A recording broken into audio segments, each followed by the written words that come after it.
OTB AM. With Gillette. Get into your flow with the new Gillette Labs Razor with exfoliating bar. Absolutely massive news from the world of sport yesterday as a crumbling empire suddenly reversed course and put themselves on the path to greatness. That's right, Kevin McStay has been named the manager of the Mayo footballers. We're going to spend the next 2.5 hours talking about it. No, we will definitely talk about Kevin McStay, but actually we're talking about Manchester United today. And so all of a sudden, like mushrooms covered in shit growing overnight, I'm surrounded by Manchester United fans in the studio. How did that happen, folks? Oh, good morning to you all. Hello. Shane Hannon, good morning to you. Morning, Ger. Feeling fresh. Colm Bowie, what's the crack? Good morning, Ger. Good morning, Shane. What a bust. Sancho's what a bust Jadon Sancho is. Up to now, Jadon Sancho has been a bust. Wow. I mean, could you think of a more composed finish? It was like a game of Astro. It took 10 seconds. He I just stopped as the well, ball. but yeah, Sancho's a bust was my first line as well. He just stopped the ball in the middle of the penalty area against Liverpool. Yeah. The whole world watching, and it was like a game of Astro at 10 to the hour when the next crowd is waiting to come on and everybody else is giving up playing. But Virgil van Dijk gave up in it because he knew that Jadon Sancho is not a bust. But what a great night for football. Apart from that, I mean, I did immediately, as soon as he scored, text Colm because I knew that I needed to get in there first. Of course, yeah. Which completely removed any of the... That's why he's doing this now. Actually, when Sancho scored, I was like, where's my phone? But it was charging in the other side of the room because I don't have my phone on me when I watch games. You don't? You know, for that reason, that's why I can actually concentrate on the football. Because otherwise you find yourself going on Twitter and you're not watching the game. Fair. Yeah. It wouldn't be like United fans like ourselves to get carried away here at all, would it? I mean, we've just... get carried away, come on. Today's the day you're allowed. That's what football is, to get carried away now. Let's do it. But it's so funny how quickly football changes in a week. Like last week it was Lisandro Martinez. His career was in the doldrums, taken off at half-time, and then he's the hero of the hour. He's the new Gabriel Heinze, I think, in that Manchester United team. How ruthless is Ten Hag? Hooks Anthony Elanga at half-time. Tactical substitution. Elanga hits the post, sets up Sancho's goal. Gone. I remember listening to Miguel Delaney last week with Joe, and he was talking about the fact that Conte and Tuchel have this aura in the press conference room when they walk in. Ten Hag hasn't had that just yet, but to see him last night, to go from sitting in the dugouts a la Rangnick and Solskjaer to standing and running up and down the touchline, celebrating the goals with a little bit of oomph as well. A little bit more domineering in the post-match interviews, I thought, as well, with Keane and Cara and the lads. So sure, he's feeling himself. I do think we can go to Manchester Airport. Owen Sheehan, good morning to you. Good morning. I think 40 seconds is what I have it down as the period of time that I was actually happy for Manchester United. And my camera here is like trained on Colm Bowie, and he is just beaming from ear to ear. It is Cheshire cat-like. It's almost like, what is it, in Entourage when Ari Gold shows up with the paintball gun and shoots all his enemies in the office. I was expecting Colm to show up at one this morning, and I'm not surprised that text was sent to Ger. But good stuff in getting out in front of it, Ger. I mean, apparently you were supposed to see the future with regards to it's Jadon Sancho. Is that where we're at when it comes to analysing the take around Jadon Sancho, that we were actually predicting the future about how good he will be in times that we had not seen yet? I agree, Owen. Thank you for riding to my rescue in defence. What was Old Trafford like, and why are you sitting beside the only loud baby in Manchester Airport? It was great. It was absolutely fantastic. Now, to be fair, I actually missed the Jadon Sancho goal. I didn't get to see it in the flesh. All I got to hear was the cacophony of noise from outside the stadium because we were actually locked out. I think they were quite worried of a kind of storming of Old Trafford again last night, that they ended up closing down all the shutters. So if you weren't in the stadium before 7:45 last night, you weren't getting in, certainly from a media perspective. So I was obviously covering all the fan stuff. I walked through the protest actually all the way to Old Trafford.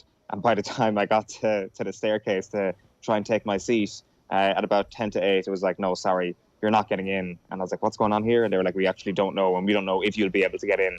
But eventually did get in for the second goal, and that was pretty special as well. And I think, regardless of who you support, see Marcus Rashford back in the score sheet is a pretty positive story. Yeah, even though he looked offside, even when the VAR came through, I was like, oh, that's definitely offside. And they're like, oh, they've managed to somehow grandfather this in. I mean, look, that's what happens when you're the biggest club in the world and you're down in your luck, I suppose. A bit like that Icelandic team against Shelburne the other night. And in terms of the great cathedrals of world sport, everybody always complains about the state of Old Trafford and it's such a shithole these days. But, I mean, it's still amazing when you go there, right? Oh, absolutely unbelievable.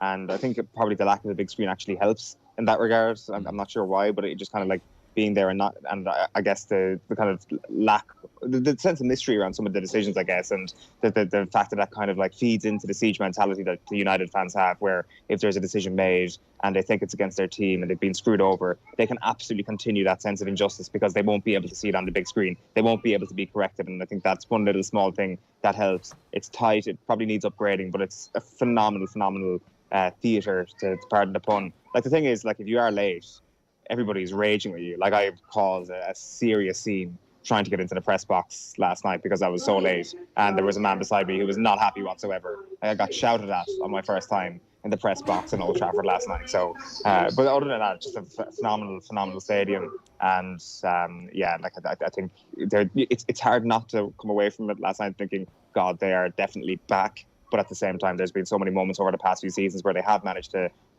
take Liverpool down or beat Manchester City, and we know that doesn't come with a level of consistency. But maybe Ten Hag is that guy who can finally bring that. My first experience in the Old Trafford press box was a little bit different to Owen's. I chose this exact fixture last season when United, of course, lost 5-0. So I picked a good one as a so-called Manchester United fan. But Owen, you're like the area there, the press box is quite close to the away fans. Like, were the Avram Grant face masks on show last night? Were the chants fairly decent from the Liverpool section in that end? I'm not quite sure. Like, the best chant of the night was definitely "You're just a shit Casemiro" when Klopp made a substitution for Henderson coming off for Fabinho. And I tweeted it in regards to Fabinho coming off, and I think Andy Mitten tweeted it in regards to Henderson coming off, and I tweeted it regarding Fabinho. And then somebody tweeted me being like, which one is it? Is it a chant around Henderson or is it a chant around Fabinho? And I presume it was Fabinho, given the whole Brazilian element of it. But that was definitely the best chant. With regards to the Liverpool fans, like, I think that the United the supporters I was chatting to afterwards, and we'll bring you that video tomorrow morning when it comes to United fans, they were pretty much sticking to boot and being like, yeah, they were very quiet all night. To be fair, I thought the Salah goal really gave them a kick, and I thought there was going to be a bit more of a nervous energy around Old Trafford at that point, but it never really felt like it, and I never really felt like Liverpool were actually going to equalise after that, which is a serious worry, you'd have thought, for Jurgen Klopp. And is that actually potentially going to be the bigger story as the season progresses? Like, is what we're seeing from Liverpool over the first 3 games actually a serious red flag for what's about to come this season? What do you think, having watched them last night? Like, 'cause they looked lifeless, they looked lacking energy, they looked like they were lacking direction. They couldn't get Salah in the game at all. I mean, he scores and it's completely off scraps, as opposed to something where there's been a pattern of play, they found a weakness, they've given him the ball again and again, and the third time he's tried something, it's come off. It was not that at all. So what were they like in person? Yeah, not great at all. And as I said, just no sense that they were actually ever going to score. Like, Manchester United, like, thoroughly the better team last night. Now, the one thing I would say is that Darwin Núñez has picked a very bad time to get suspended. Like, that would have been a totally different element to the game last night. Obviously, I mean, poor Lisandro Martinez, like, and the constant talk around him being 5'9", like, that would have been even more blown up around this game had he been up against whatever Darwin Núñez is, 6'2", 6'3", before last night, and no doubt Liverpool would have targeted that. So for Roberto Firmino to be in his place, I think that was a huge setback for Liverpool going into last night, and I think that's something that probably held them back a little bit, because it feels sometimes like they're playing with one less attacker, and I think Manchester United were delighted to see that. They were delighted to see Firmino on the pitch as it turned out, even though I'm sure, I think somebody on the show yesterday morning was saying that maybe Firmino would have started anyway. It was maybe a game for him. In hindsight, though, I think that's clearly just not the case. He was actually a bit of a drawback to Liverpool in how they attacked. I thought, like, if we're looking for like small crumbs of positivity, I thought Carvalho had a big impact on the game when he came on. I don't think Harvey Elliott was as bad as maybe some people would suggest after the game either. So those 2 players in particular, because I hadn't seen him play in the flesh before, I thought they actually did all right. I think Phil was saying outside that he thought that Harvey Elliott was their best player. So the spectrum of opinion about that, and I guess like a Rorschach test, you see what you want to see. Okay, and then from Manchester United's perspective, how much of an attacking plan did it look like they had in person as well? What was the movement like? Because that was one of the things, the 14 kilometres that they didn't run and then were forced to run on Sunday training. What were they actually like? Yeah, like it's definitely kind of like frustrating watching someone like Anthony Martial, who obviously is the the first substitution off the bench, which felt pointed, that he comes on before Cristiano Ronaldo, just how close to offside he constantly is, and it constantly feels like he lives there. It feels that if he can address that element of his game, then he's going to have a big part to play for Ten Hag this season in big games, because it does feel that on the counter-attack, there's not many players better than him, because he can get the ball beyond the last defender, and then also the way he can pick a pass as well is outstanding. So I think they were pretty much content to know that Liverpool would have a lot of possession, and that they would know that they would be able to counter pretty quickly. And after that point, then they'd be able to kill him on the counter-attack, which was probably the plan, and something that they brought to the table against some of the other top teams. I still think that there's a lot to be found out about Manchester United. Like, what happens when they've got 60% of the ball again? Because that was the case against Brentford. They had the lion's share of possession. I think they actually had more attempts than Brentford on the day, if I'm not mistaken. So those two statistics, when they're in Manchester United's favour, as you'd expect they would be in the majority of games at Old Trafford, how will they then play? So I think last night was a brilliant confidence boost for them. But let's just see how things develop when they're expected to win games. Which players impressed you in person? Malacia and Martinez, in particular, the two new boys. I thought Varane was very composed. I don't think Harry Maguire is getting back in that team, and it was mostly the other two. And I think that was a massive boon for Erik ten Hag, because we've been constantly told over the last few weeks that he's been hung out to dry a little bit in the transfer market, where they don't have a proper recruitment policy, and therefore he is forced to sign players like Martinez and Malacia, and they were excellent last night. Just the level of aggression from those players, and Dalot as well. I know I've just literally name-checked the back four, so I guess that's it. The back four and the level of aggression that they brought to their one-on-one battles was seriously impressive, because you would have to say before the game you would have given Liverpool the edge, even allowing for Firmino, you would have given Liverpool the edge in every single one of those attackers versus defenders one-to-ones. And as it turned out, Manchester United had a clean sweep in that department. McTominay was pretty good. Was he not? Yeah, everybody's like, what, was he not? Was he not pretty good? He was good. He had a good game, yeah. He was all right. That through ball in the first half was sensational. Yeah, it was. I saw that back. I thought Fred actually was okay when he came on as well, putting a few good tackles. And are we saying that Bruno Fernandes is now back as well? Well, once Cristiano's gone, he's like different man. Reverse Samson. And Owen, if you're just to concentrate then and say one specific area, maybe up front, did anybody else stand out for you? Anybody that's very good in person? No. Just wondering. Yeah. He's he looks the part, but the fans love him. And I mean, if you're who's leaving, that? Who? I think it's Mr. J Sancho. Oh, Jadon S. Yeah. Wow. Yeah, good player. Good bit of stuff. Notice, yeah. Expecting big things. Underrated, I'd say. The new Jesse Lingard. Yeah. Yeah, no, they absolutely love him. And I think the fact that he managed to leave a Liverpool player on his arse as well, before he puts the ball to the back of the net, two of them. Between two players as well. But 3 touches on the ball. That's effective play, isn't it? But that's it's the intensity from the very outset. You knew straight away when Martinez put the big hit on Salah, and there was a few giggles from Salah. United were just more up for it. And then you'd worry, because when Ronaldo was on that team, when Ronaldo came off the bench, he didn't make any runs. He didn't move. Hardly surprising, but. And Harry Maguire as well. He's an FA Cup centre half. He's a backup centre half for United now this season. Although he's got a World Cup with England to look forward to. Does he have a World Cup with England to look forward to? He's out of that team too, I think. What are the playing for United? He's not playing for England. The transfer window closes Thursday week. What are the odds Maguire moves? I think the Chelsea rumours were just his agent probably stoking the fire, trying to get United to get him back in the team. But he's not getting back in that. I think Owen witnessed the start of a new era last night. I think they have a new left back and a new centre half starting. I think Maguire and Shaw are in trouble. Oh, 100%. Yeah, 100%. Malacia. How do you go back to them? How do you possibly go back to them after that performance? The thing is, Martinez is not 6'3". He's still 5'9". Apparently this is going to be something that is going to catch him out. And Maguire is taller than Martinez, therefore a better Premier League centre back. if we're to believe some of the things that we hear, it would seem a little bit drastic if his career was going to be over now. Just sheer volume of numbers at the back. An FA Cup defender, I think, is a good shout. Just one other kind of observation on Ten Hag, and Shane, you kind of touched on it there earlier on, is that you kind of maybe pointed to the fact that he felt like more of a dugout manager in the first 2 games. Maybe his tail was between his legs a little bit. He still is very much a dugout manager when Manchester United are winning. The technical area last night, it's usually in modern football when you're there, you can just watch the 2 guys are almost like 2 Jedi Masters going head to head without the lightsabers almost. But last night it's just Jurgen Klopp going mad in his technical area, and it's like, where's Ten Hag? and he's sitting in the dugout quite a bit. I'm sure, to be fair, you picked it up on TV as well, but I just constantly picture him like stroking his goatee while sitting in the dugout, and he certainly wasn't prancing around his technical area as much as his opposite number last night. He's a more thoughtful. I think that's just a thoughtful Ten Hag that we saw in the first 2 games, and that's not going to change whether they're winning or losing.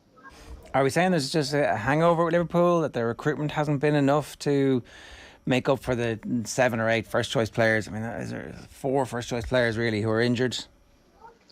I don't know, to be honest. I think that there's something more there. Like, Alisson looked a little bit shaky last night, didn't he? Like, there was a couple of moments here and there. Like, I'm sure maybe that just comes from the fact that you don't have your full first choice midfield available. You've got less of a control in the match, and that just seeps into the rest of the team.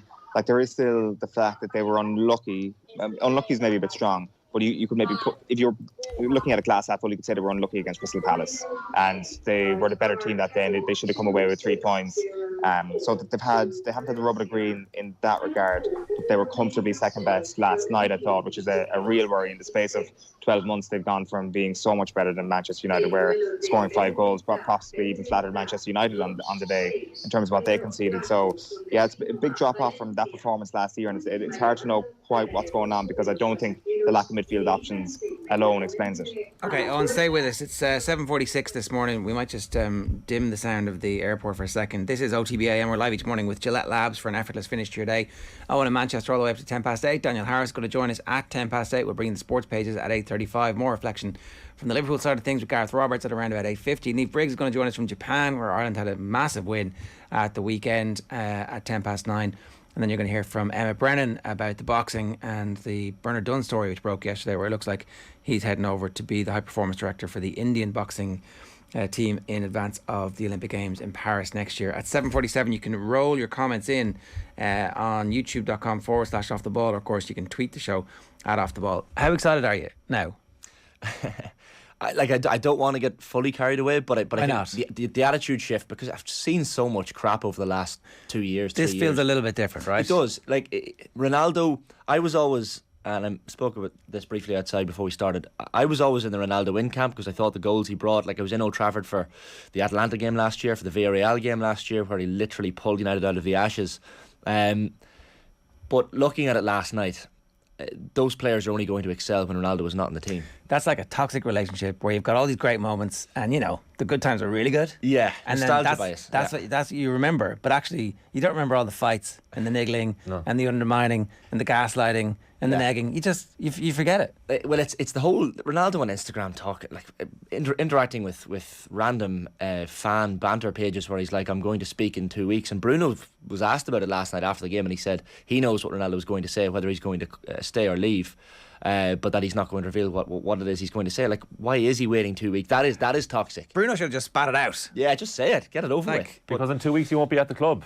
Yeah, that's what he means. I'd imagine so. Yeah, it looks like he's going to go out the door now. Like last night seemed like going to take him. I cancel the contract. I would cancel the contract at this stage. It's who's going to take him is the issue. You know what I noticed? On TV anyway. Maybe Owen has a different interpretation of it, but I noticed a quite muted reaction when he came on. Yeah, when Ronaldo came on. Owen, what was it like in the stadium? Well, to be honest, so he's obviously one of a triple substitution, and I don't know why this came into my head. I was like, why isn't he the last sub that they announced? You know, the grand finale. It's like middle, it's like 3, 2, 1, and I was like, number 7, Ronaldo. They didn't even. It's obviously something they don't ever do at Old Trafford. They didn't name his.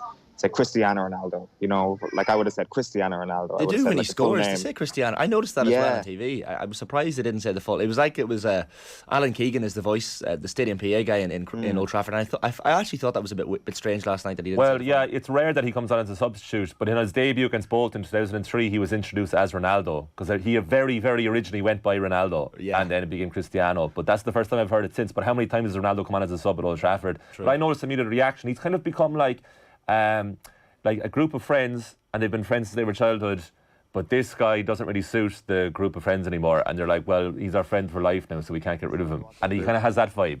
He's stenching out the joint, that's what I'm trying to say. But I do love him for what he's done for the club. Well, that was the pre-match, wasn't it? Where he's like coming over and he's hugging Gary Neville and he's hugging Keane, and Keane's giving him a bit of like, come on, what are you doing? That was all. You said you sat and watched the whole coverage. Yeah, I like from 6:30 yesterday evening to to 11 p.m. after the match. Like, it was just box office. Like, you had Stormzy landed in after the game as well. I missed all this, so I went to bed straight away. Like, Keane, for me, Casemiro, I know that Sky are playing up to United fans loving this kind of thing, but Casemiro walks straight over to Roy Keane, shakes his hand, and lovely little hug in a moment. The passing of the mantle from the legend. That's pretty interesting, isn't it? We obviously assume, because Roy Keane is like the biggest sports person in Irish history because of everything that happened, that I don't know, but the 5-time Champions League winner from Brazil, straight over to him. It's mad, isn't it? Yeah, I thought that was interesting. He's a student of the game, Casemiro. Similar positions, you know. I'm serious. He goes on Y Scout a lot, and in his spare time watches games to analyse other players and compares his stats against others. Right. So I have no doubt that Casemiro would look on YouTube like best holding midfielders, best midfielders of all time, enter, sits back, skip ad. Yeah. It's going to be good. And Roy Keane comes up. There's no ads on his version, I'd say. What's Ronaldo's game? What's Ronaldo's game going over to the Sky Sports crew? Like, that's I accidentally misplaced the pass there. What's he thinking? What's going through his head? Well, what's he getting at there? Dave Jones said always centre stage, didn't he? Was that his little kind of explanation for it all? I love the way Roy Keane's like, oh, you're not paying any attention to me. Oh, hang on, I'm not going to pay attention to you now for a minute. Sorry, Dave.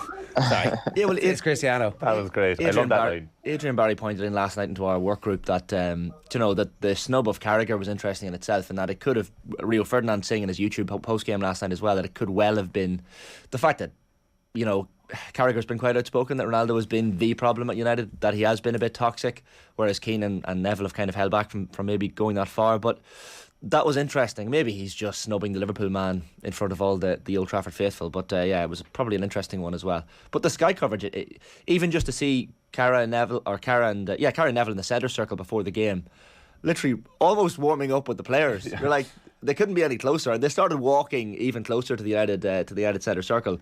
And then Keane slagging Klopp as well, saying, "Oh, you were a bit sloppy." And then after I'm surprised I didn't see, but I wouldn't be surprised to learn there was a callback from Keane about the sloppiness afterwards, because they were pretty 100%. sloppy. Yeah, Liverpool were dreadful last night.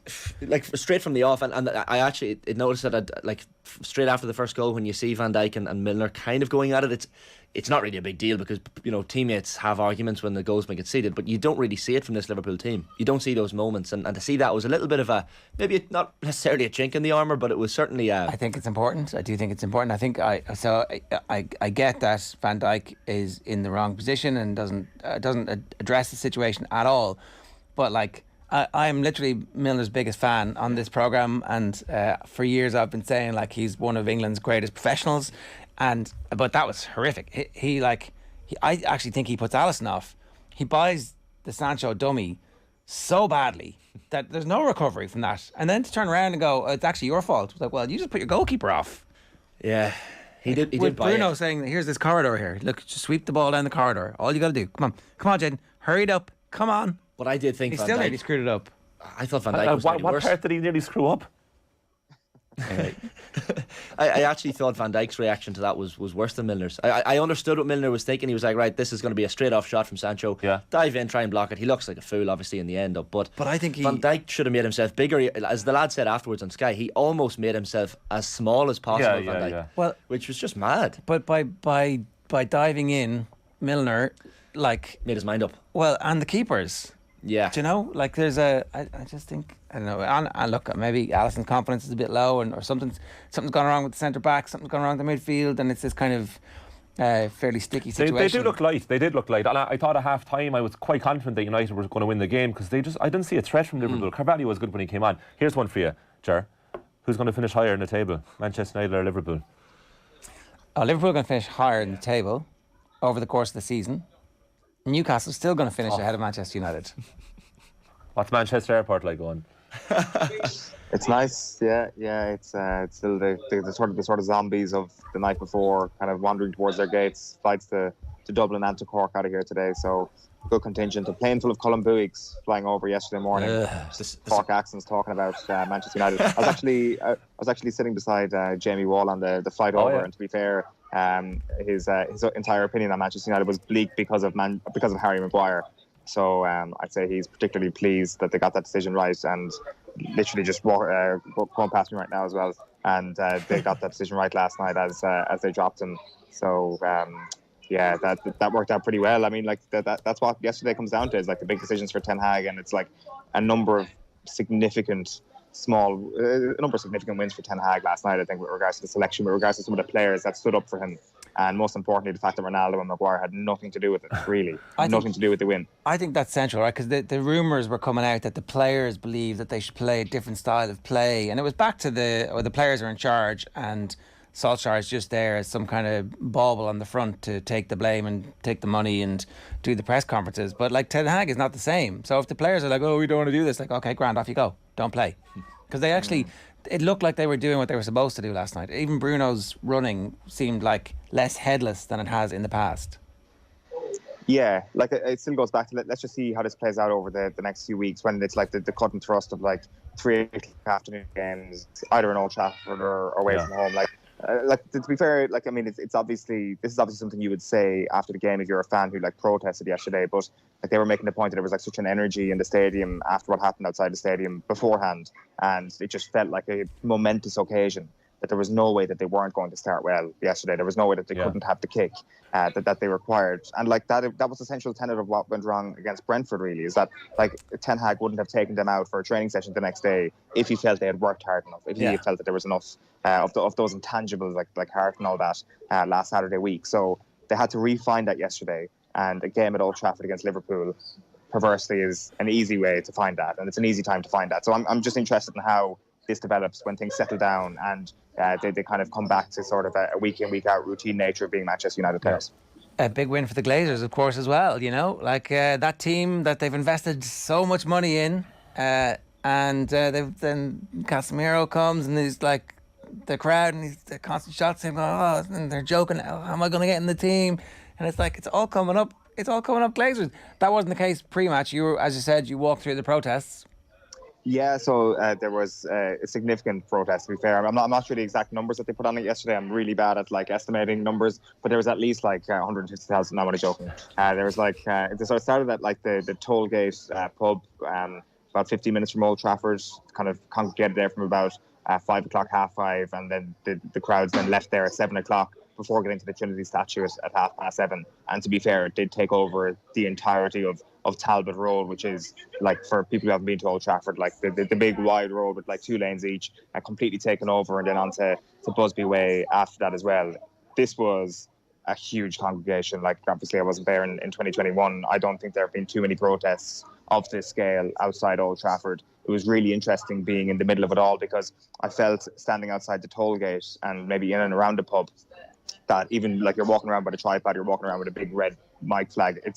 You're pretty conspicuous, and there was definitely kind of like an edginess around there. People like really didn't want to say much, and obviously totally fair enough, but there was just a sense of edginess. Whereas when the whole thing started and you're walking through the whole protest, chatting to people at the front, at the middle, at the back, everybody's so friendly. Everybody's just wants what's best for the club. And once it got going, it was absolutely brilliant. No sign of trouble whatsoever. And I guess there was just a situation where there was 1,000 people or so outside the stadium, I'd say, as the game actually kicked off. So there was a huge police presence there just to try and hold them back, because they were, I think, quite conscious of what happened in April of last year, and they didn't want that to reoccur. And then, as we said earlier on, that obviously had a knock-on impact on people trying to get into the game late. Well, let's have a look at the video now.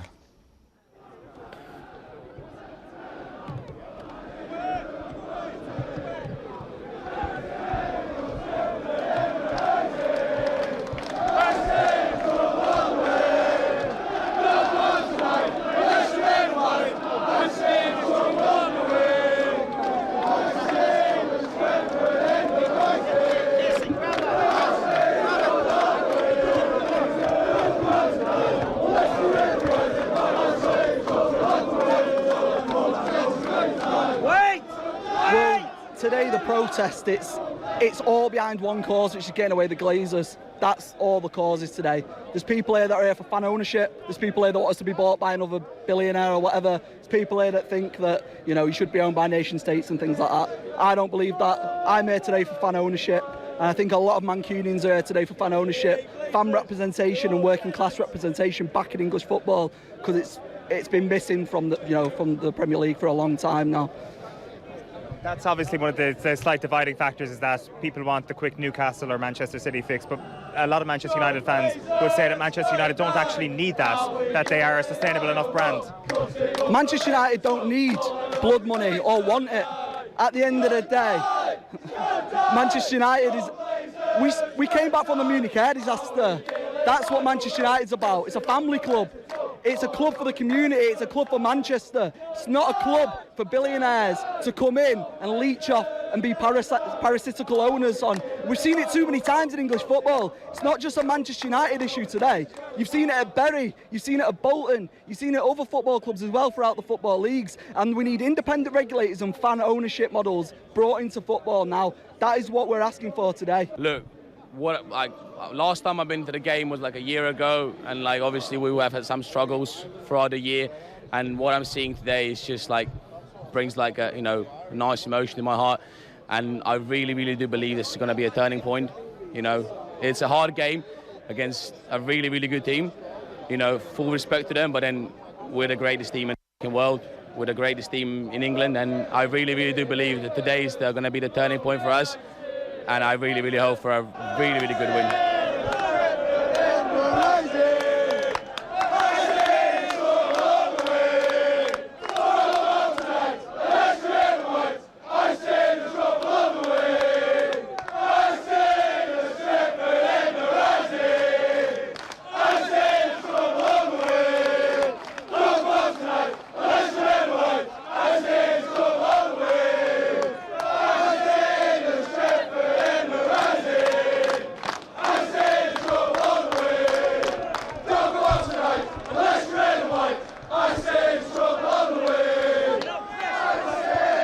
I just said to somebody over there, you can feel the energy.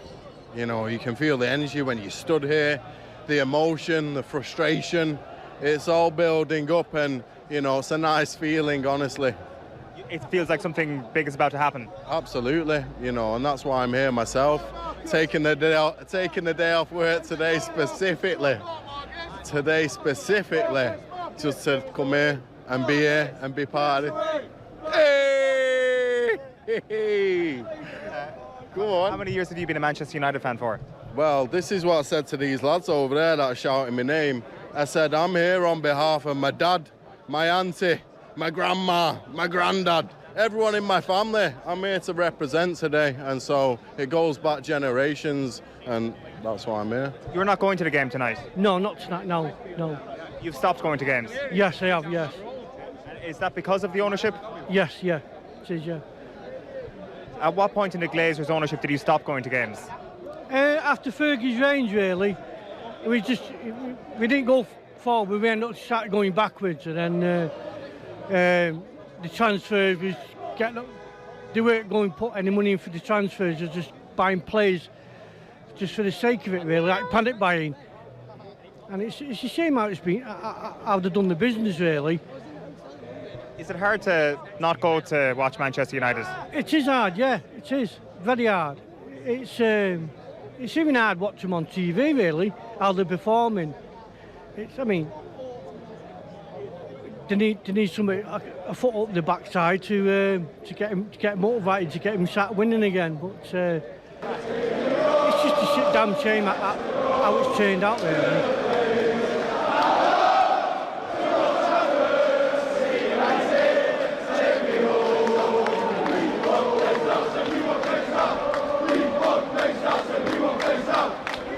It's my first time coming to Manchester. It's a great experience so far.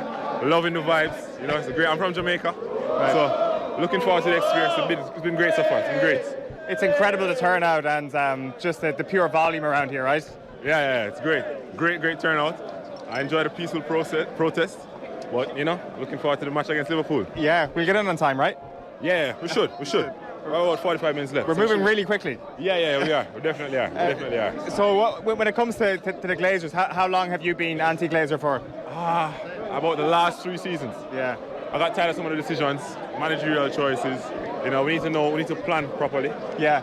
The best time when to get rid of a coach. I think Ole did a good job at that part, but after the season he came second. We should have swapped out for a top-class manager. Yeah. Ten Hag was there. We should have gone for Ten Hag from that time. You think Ten Hag is the guy? I do think Ten Hag is the guy. I do. Nice. I do appreciate him as a coach. It's going to take some time, though. I actually do want to back him.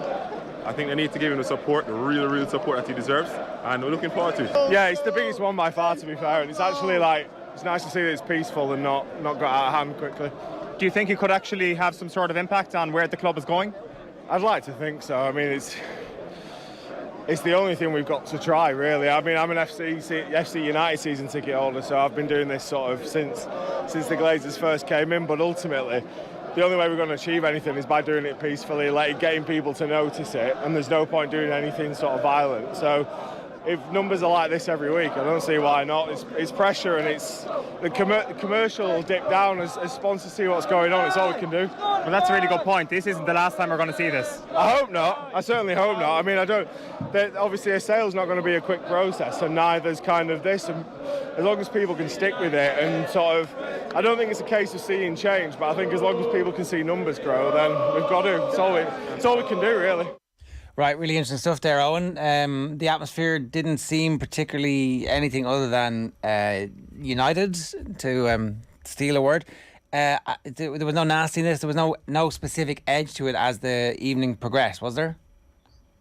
No, not at all, actually. And yeah, as I said, the only kind of time was just obviously a few curt no's and really kind of get away from me when I was walking around with a microphone before things started, but literally nothing to speak of other than that. And I think everybody involved would have been pretty happy with that. What's going to be interesting is that if the ownership does leave the club, what will then happen?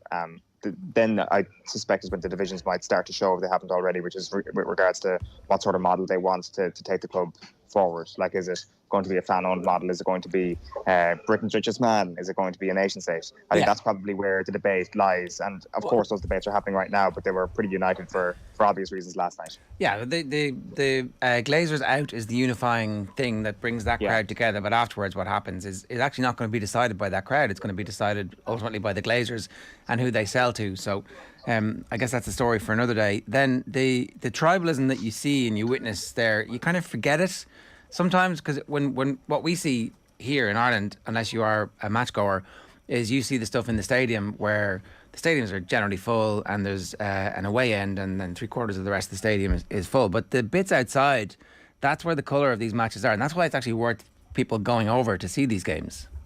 100%, and the fact that there was this protest was only actually completely added to the whole experience, like where you feel that there's kind of like this sort of semi-social movement happening kind of in tandem with the football itself, which is, it's pretty cool to see up close. Like, I would say afterwards, like for people who go over to matches and stuff like that, there doesn't seem to be like one central hub for people to congregate afterwards. Like, as I say, I'm going to be bringing you like the fan reaction tomorrow morning with regards to people celebrating.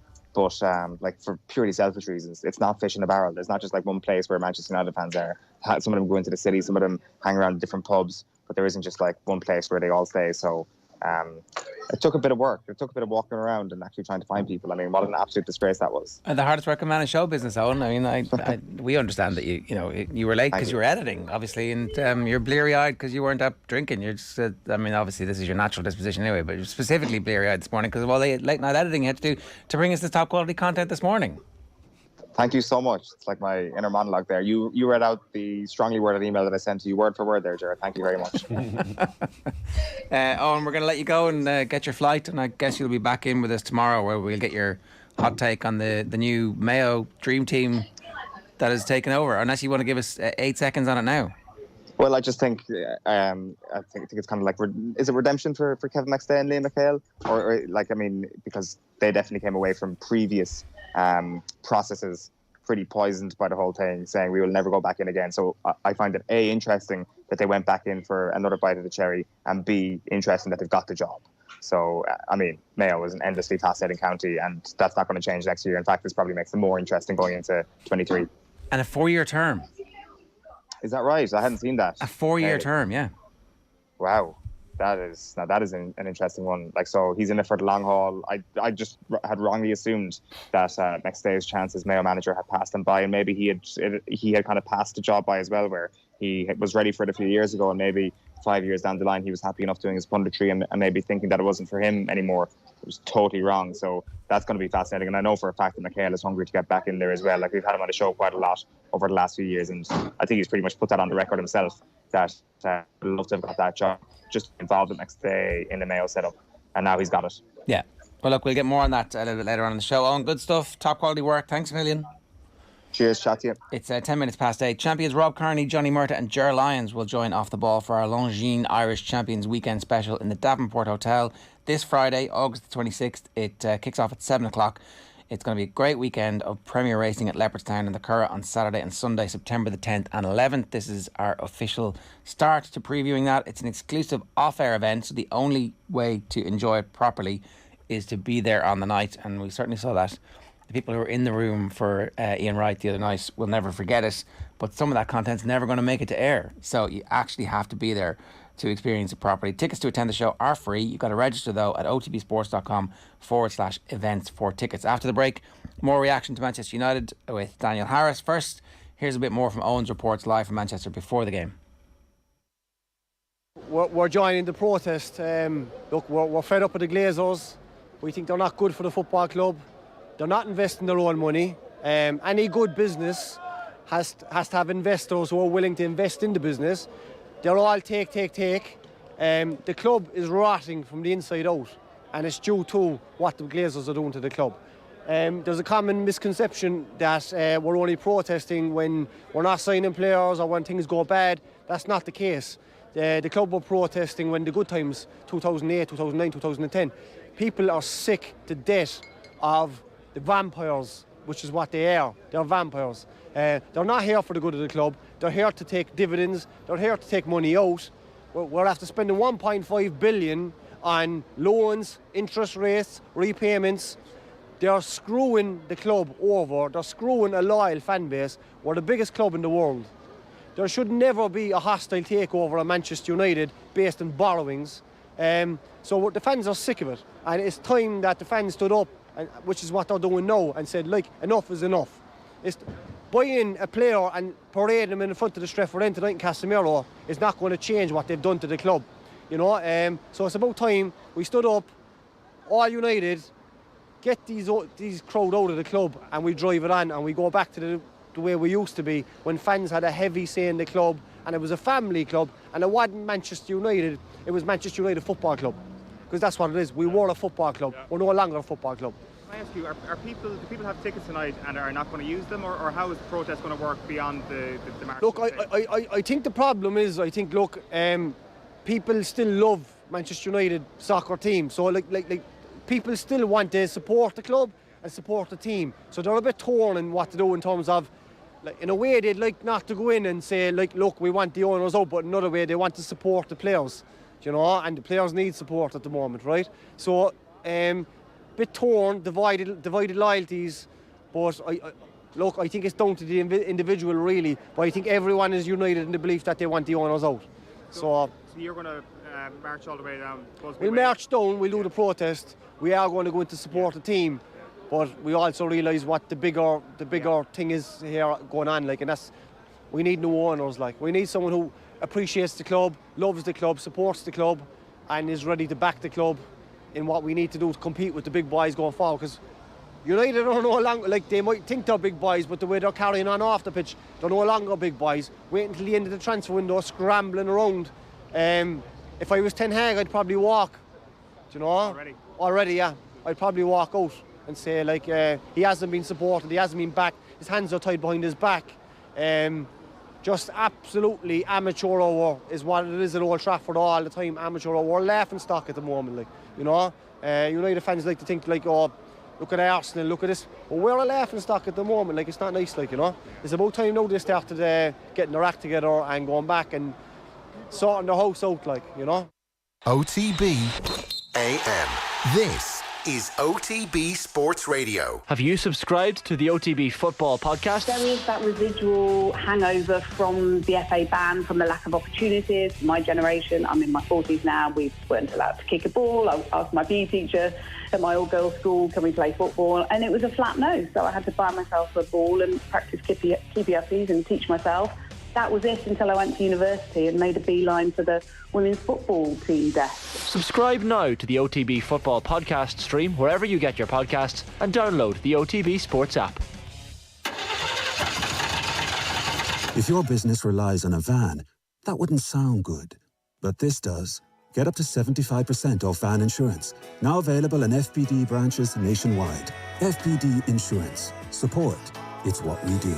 75% no claims discount based on 5 years claims free. Available on new van policies used for farm or business purposes. Terms and conditions apply. Underwritten by FBD Insurance plc. FBD Insurance Group Limited, trading as FBD Insurance, is regulated by the Central Bank of Ireland.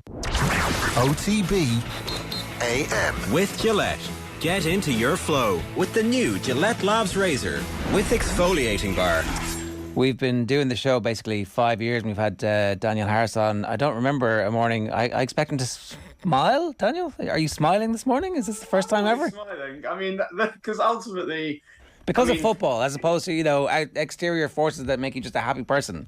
Specifically for the football. If you can't laugh at post-Fergie United, you've just got no sense of humour.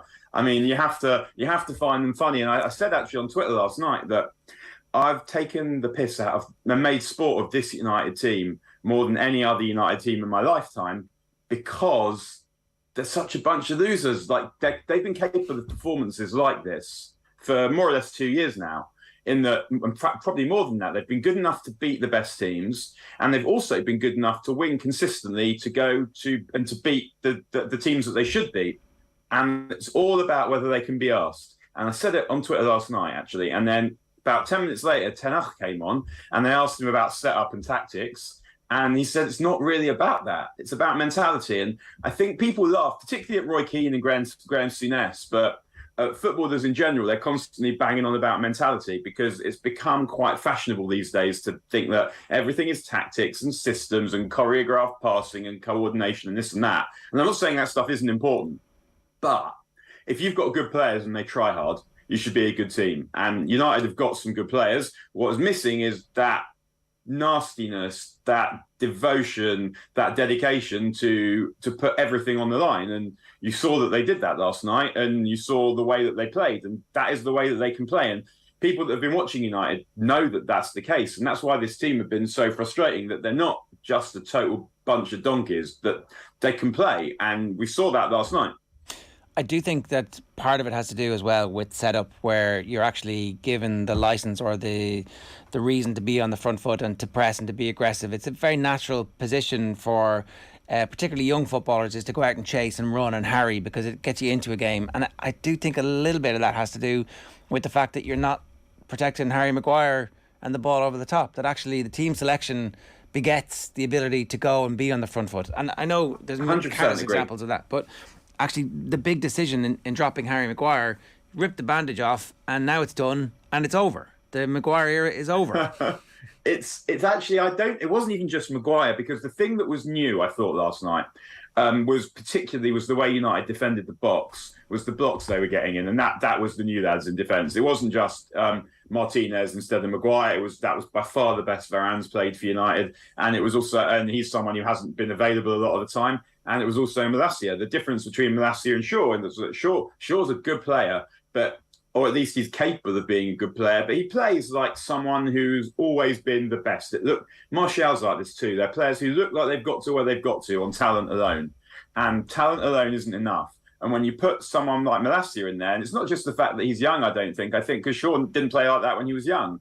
It's the fact that it's more, I think, probably a personality thing as much as anything, rather than a youthfulness thing. And I 100% agree that the main thing Ten Hag did last night, it wasn't, again, the systems and it wasn't the tactics. It was the fact that he picked the right team. He picked the players that would run for him, the players that would be physical for him, and that more or less makes them the best players. And he got that right. And in a way, actually, what happened against Brighton, what happened against Brentford probably worked out quite well for United, because he had to do something. There were no excuses. If they'd have lost to Brentford 2-1, or they'd have come out in the second half, scored a couple of goals, then he could have been forgiven for persevering with the players, saying, well, they're not quite fit enough, they're not quite attuned with what he wants them to do. but they were so bad against Brentford that he didn't have to do anything. Because what I think part of the thing is when you're a new manager and you come in, then you don't necessarily want to change a load of things, particularly when you're not. It's not, for example, like Conte coming in at Tottenham, where he has the political capital to do what he wants because he's won stuff and they haven't. Ten Hag's come from the Dutch league. He's not used to the league, so he's got to get used to the league. He's busy probably arguing with the owners about signings. He needs the players on side. So coming in, dropping the captain from the beginning probably felt like something he didn't necessarily want to do or shouldn't do. But then he ended up not needing the political capital to do it because they did it for him. They were so crap that he had to do something. So he got the team right. And I think we now know more or less, pending signings, what United's best team is. And it's taken him 3 games basically to work that out, but it needed the first 2 to be dreadful for him to say, this is what I'm going to do. Like even just looking at the YouTube comments this morning, Daniel, on our show, like a lot of United fans talking about Bruno, talking about Varane as potential captains of this team, like, and even the pundits last night on TV were talking about the fact that Lisandro Martinez is a left-footed centre half. Dutch managers, generally speaking, philosophically like to have a left-footed centre half, someone who can play football from the back. Maguire's just not that player, and a lot of United fans probably have Victor Lindelof even ahead of Maguire now in the pecking order as well. Like, does a serious conversation need to start now, Daniel, in terms of Harry Maguire's captaincy? Like, there's an argument he maybe kept the status quo going from the previous tenure. You can't put him back in the team, and you can't make him captain of the team anymore. You can't. That's over. You can't go back. Who's the captain, Daniel? I guess. I mean, I hope that it's Bruno, who has kind of been the spiritual leader of the team for the last few years. I think that people got on his back with good reason. He's been rubbish now for quite a few months, but he was the last one to go. He turned up, he elevated everything. He was the best player in the team, and when they all went one by one under Ole and under Rangnick, it felt like he was the last one who stuck it out. But what was really great to see about him yesterday, I thought, was the shift he put in, because in Ole's team, he had to play as a number 10 because there was no one else really creating anything. So he was just like constant Hollywood passes. He did a lot of running about, but he was basically in the team to make goals happen, whether with a final pass or by scoring himself. But he thinks he can be more than that. There's a really good long-form interview he did with the official United site. It's a podcast. And he talked about that when he's older, he'd like to play as a number 6. And I think a lot of people probably laugh at that because of the Hollywood passes. That's not what number 6s do. But he also says he can play as an 8. And that's something I always thought he could do because he's got really good football intelligence and he's got a really good engine and he's got really good desire. It's just the demands of playing for this particular United team stopped him from being that. Whereas now in this team, if you want to play, and I guess it seems like Ten Hag plans to play Casemiro, Bruno and Eriksen as a midfield 3. If you're going to do that, then you need Casemiro is obviously going to be the anchor, but it means the other 2 are going to have to put in shifts. Every time they play, they're going to have to run. And we saw Bruno doing exactly that last night, and it's good to see that he's capable. He's not just someone who can see a pass and execute like a difficult pass and execute it sometimes. He's someone who can also just play as a continuity player, just keep the ball circulating, keep the ball moving. And obviously Liverpool had much more of the ball than United did. But particularly watching the first hour or so, it didn't really look like that to watch it, because in dangerous areas, it was United doing that. And one of the things that was enabling them to do that was Bruno. And you also mentioned Lisandro Martinez. I think that what was really, really great about him, the thing that really stood out, apart from, we know that he's an Argentinian defender. He defends in the Argentinian style. He'll be throwing himself into everything. He'll be aggressive. He'll try and get to the ball first. But if you look at the first goal, that was not the kind of goal that you've seen United score very much of in the last bit, which was where they worked Liverpool to the right, then the attack broke down and they were able to sustain the attack and came over to the left and they scored from there. And that's a phrase that Fergie loved, sustain the attacks. When you hear Fergie's players talk about football, they talk about ring fencing the opposition box and sustaining the attacks. United under Ole, which was, I think, the best team under Fergie that we've seen, weren't able to really do that. But what we saw last night was when that first goal came, the ball goes from right and it goes to centre and they don't quite find the gap. It goes back to Martinez. And I think Lindelof or Maguire thinking about passing that square or passing that back. But what Martinez does is one first-time touch forward into space towards the corner. It's not a brilliant ball to feet. It's not a switch, the kind of 40-yard switch from left to right that he's partly been bought to play. It was a really simple pass, straight into space, straight into the corner, and it was that enabled United to sustain the attacks. And it's partly a mentality thing that you trust yourself to play that pass, but it's also a mentality thing in that you're not scared, that you believe you belong here to play football. And that one pass, I thought, really characterised what Martinez is going to bring to this team. And obviously people have had a lot to say about the fact that he's not that tall, where if you actually, someone on Twitter comped up every ball that Brentford played that might potentially have been targeting Martinez's lack of height, and really it was nothing. There may well be times when he's targeted and they have to find a way of dealing with that. But, I mean, and again, just the same way, I'm not going to get too overexcited about how badly he apparently played against Brentford. I don't actually think he did. I thought he was rubbish in the first half against Brighton. But he's been okay after that. But last night, he was absolutely brilliant. And we saw all the different facets of what could make him a really good player. And we could definitely see why Ten Hag bought him. It's not just because he played for him before.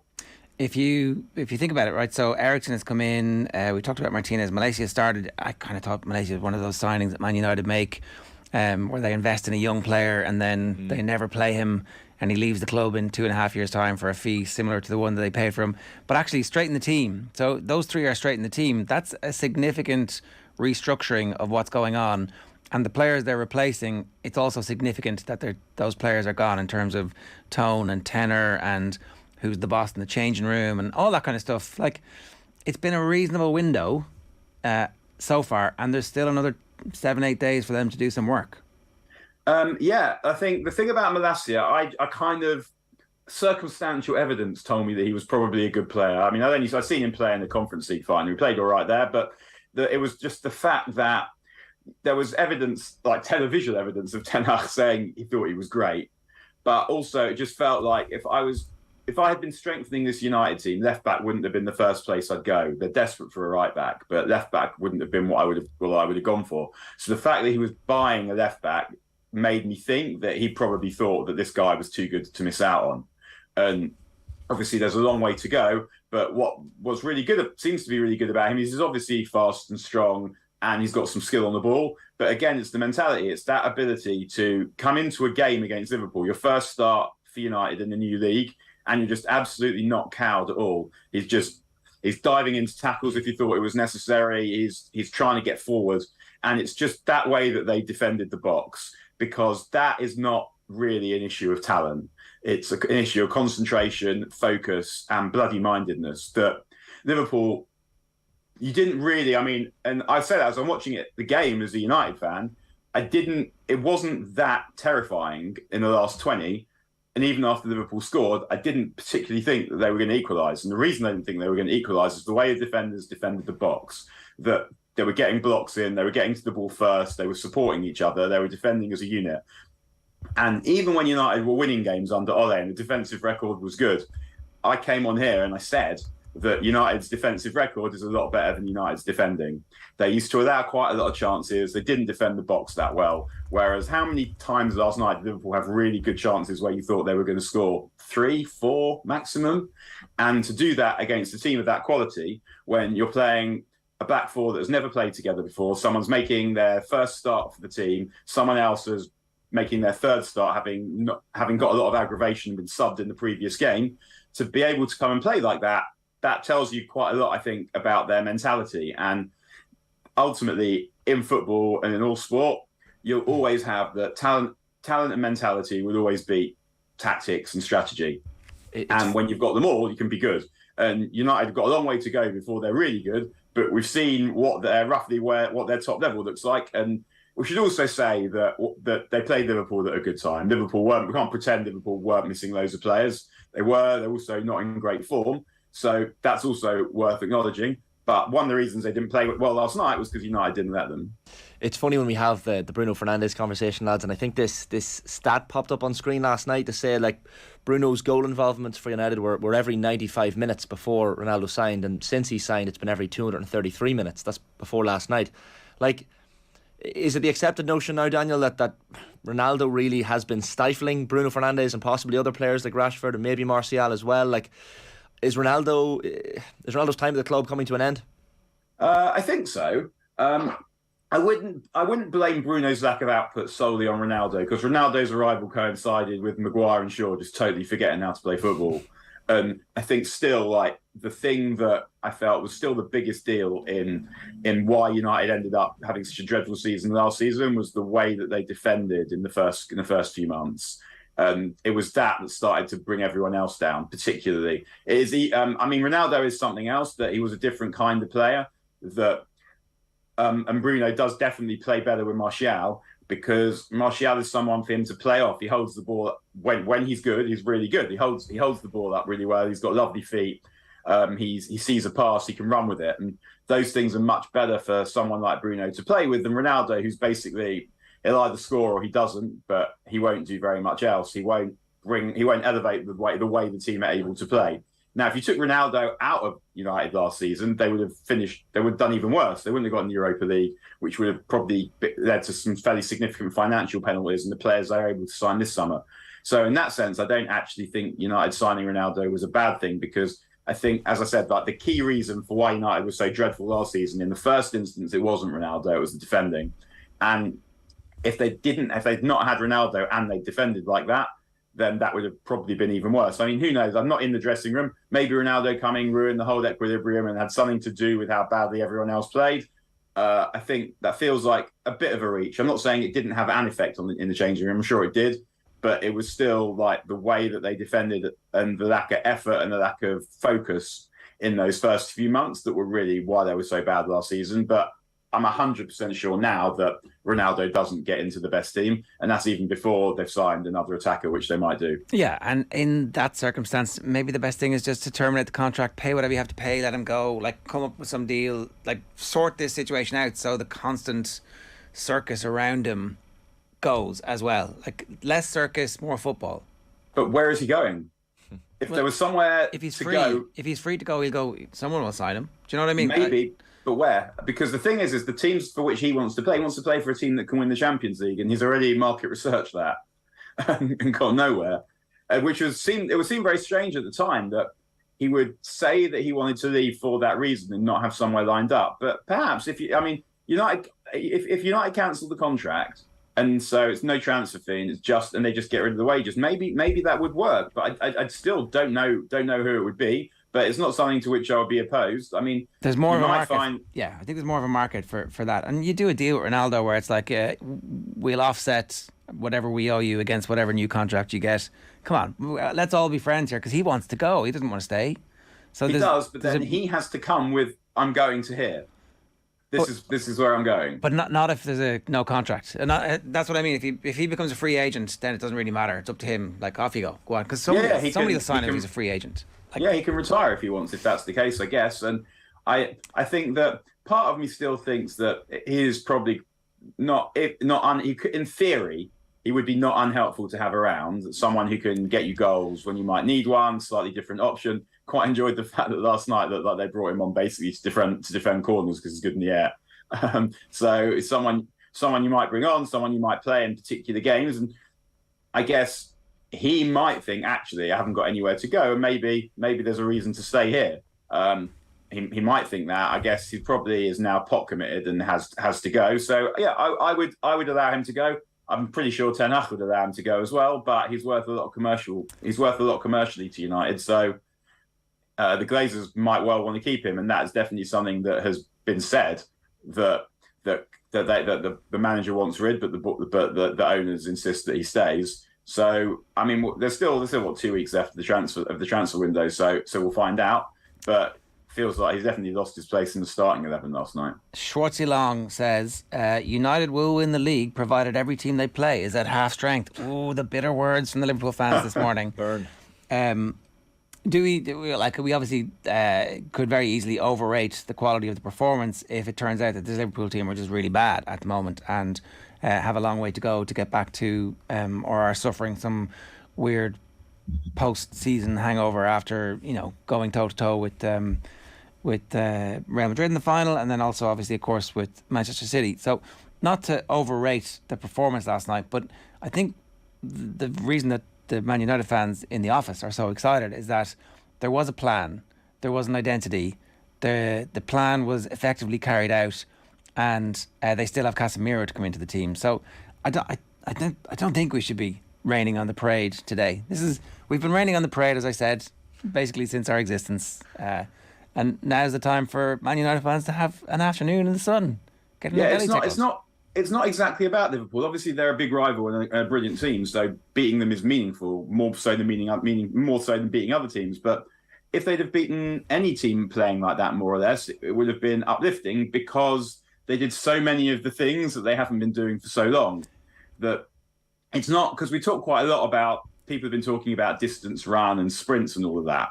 But it's not just about that, actually, although that is pleasing to see. It's the fact that they were doing things quickly with the ball, that what was alluded to in Martinez before in the first goal, that they're moving the ball quickly, they're playing with conviction and confidence and imagination. And that's not really a facility of Liverpool having players injured. It's a facility of mentality. It's how they've been told to go out and do things. It's how they've decided themselves. They've taken it upon themselves to go out and play fast football, fast attacking, aggressive football. And those are all the things they've not been doing recently. And the fact that they were able to do it against Liverpool is better. I mean, and we can talk about Liverpool missing half the team. I mean, I know it's important. I mentioned it myself. But it's not that stopped Virgil van Dijk from closing down Jadon Sancho, nor is it that meant that Jadon Sancho had the composure and the presence of mind to do that in the box when in a tight space. So there are certain aspects where you think, well, maybe had Liverpool had all their players available, then they might have come back into the game. They might have got a draw. They might have even won 3-2. Who knows? I think if they'd have had Jota on the bench, or if they'd have had Nunez to start, who knows? It might have been slightly different in the end. Yeah. But the way that United started that game, the conviction that they played with is something that's not really anything to do with Liverpool at all. And it's to do with a change in mentality and a change in approach from United. And as we said earlier, the fact that Ten Hag taken 2 games and now he knows what the best team is, more or less, and he played it. Let me just ask you that, because the next 2 fixtures, I think, are Southampton and Leicester. And you would expect in both those games Manchester United to have way more of the ball. And so that is going to present a different challenge and something that they need to work out and think through. And that's the other side of this, is that, like, this is not going to be finished in a day, but you just need to see clear signs of progress. What do they need to show when they're in possession of the ball and they're dominating a game for you to think, okay, this is actually not just going to work when we're faced with a supposedly superior team who might have more of the ball, but actually we can have more of the ball and still be effective? It's speed of play and intensity. Those 2 things. It's doing things. It's moving the ball quickly, doing things quickly, and then if you get the opposition chasing, then that makes things much easier to do, because what you've got now in this team is also you've got extra attackers. You're going to have Casemiro playing, and that's going to allow you. I mean, he played Eriksen and Bruno anyway tonight, which tells you that that's what he thinks he's going to do, because he did it before he had Casemiro. But now he's got Casemiro, who's got 2 attacking midfield players, not Fred, McTominay, and 1 attacking midfield player. And he's also got Jadon Sancho on the right, which means that you're able to keep the width a lot more, to stretch the play a lot more. And that's one of the ways you score against teams who are defending deeper. Centre back in Martinez who can pass, who can bring the ball forward and make an extra attacker. And I think what you often end up with in these teams is you end up with, what will happen is you'll see Casemiro will drop, and you'll see the fullback into a back 3, and you'll see the fullbacks getting forward, and you'll see United attacking with 5 players. And under Ole, they didn't really do that. And as soon as he tried to play a more expansive game, that was when it all went wrong. Partly because I think that the players didn't quite know how to attack in that way, and also the players weren't good enough to defend 1-on-1. And I think that with Varane, if you've got Varane fit and you've got Martinez and you've got Mullaney, you've got players who are quick enough, who've got recovery pace, who are also able to defend 1-on-1, and that means that you're able to commit more men forward. Of course, they're going to be bumps in the road, but I think the thing about this team is they're not a bunch of novices. They're good players who have some idea of how to play football and how to be good at football, and you've seen them be good at football before. So watching them put that performance in last night shouldn't really be that surprising if you saw the way these players have played against Manchester City before, played against Liverpool before. So when you start playing against Southampton and Leicester, it's always, it's about matching them for intensity and mentality. But then it's that ability to think quickly and to play bravely, not to worry about giving the ball away by being too precise, but to just keep moving the ball, because that's what they've struggled with often against these kinds of teams, as you mentioned. But I think they're now in a much better position to break them down because of the players that they've signed, the way that they're structured, and the way that they're organised. Daniel, like we spoke at the top of the show this morning about Eric Ten Hag and how maybe, in advance of last night, he probably doesn't dominate the press room, maybe like a Conte or a Tuchel or a Mourinho. And I'm just enjoying one of the comments in here tonight from Bryce saying Ger is a bit salty today. Like, Ten Hag was a little bit salty last night, and a lot of United fans will be quite happy to see that. Yeah, he's not got obvious consuming charisma like Klopp does, or he's not got probably the force of personality that Conte has. But there are different ways of getting players to play for you. So one of the ways we're seeing at Arsenal at the moment, I think, is like Arteta doesn't, to me, have very much presence or charisma or anything like that. It's quite cringe, but his team has players who like him, partly because they're indebted to him. He's given a lot of those players their chance, and they can see that it's got better under him, so they'll play for him. And I think Ten Hag is, when you hire someone who's more of a technocrat than a charismatic figure, you need the force of personality, the charisma to come through the football. And the players would have seen what happened last night, and that will start to get them thinking that this guy knows something, that he's signed good players, that he's picked players to play in a brave style against one of the best teams in the world, and it's worked. And that enables his kind of slow burning presence to start to take an effect. So I thought his interview on Sky last night was excellent. That F-bomb and all as well.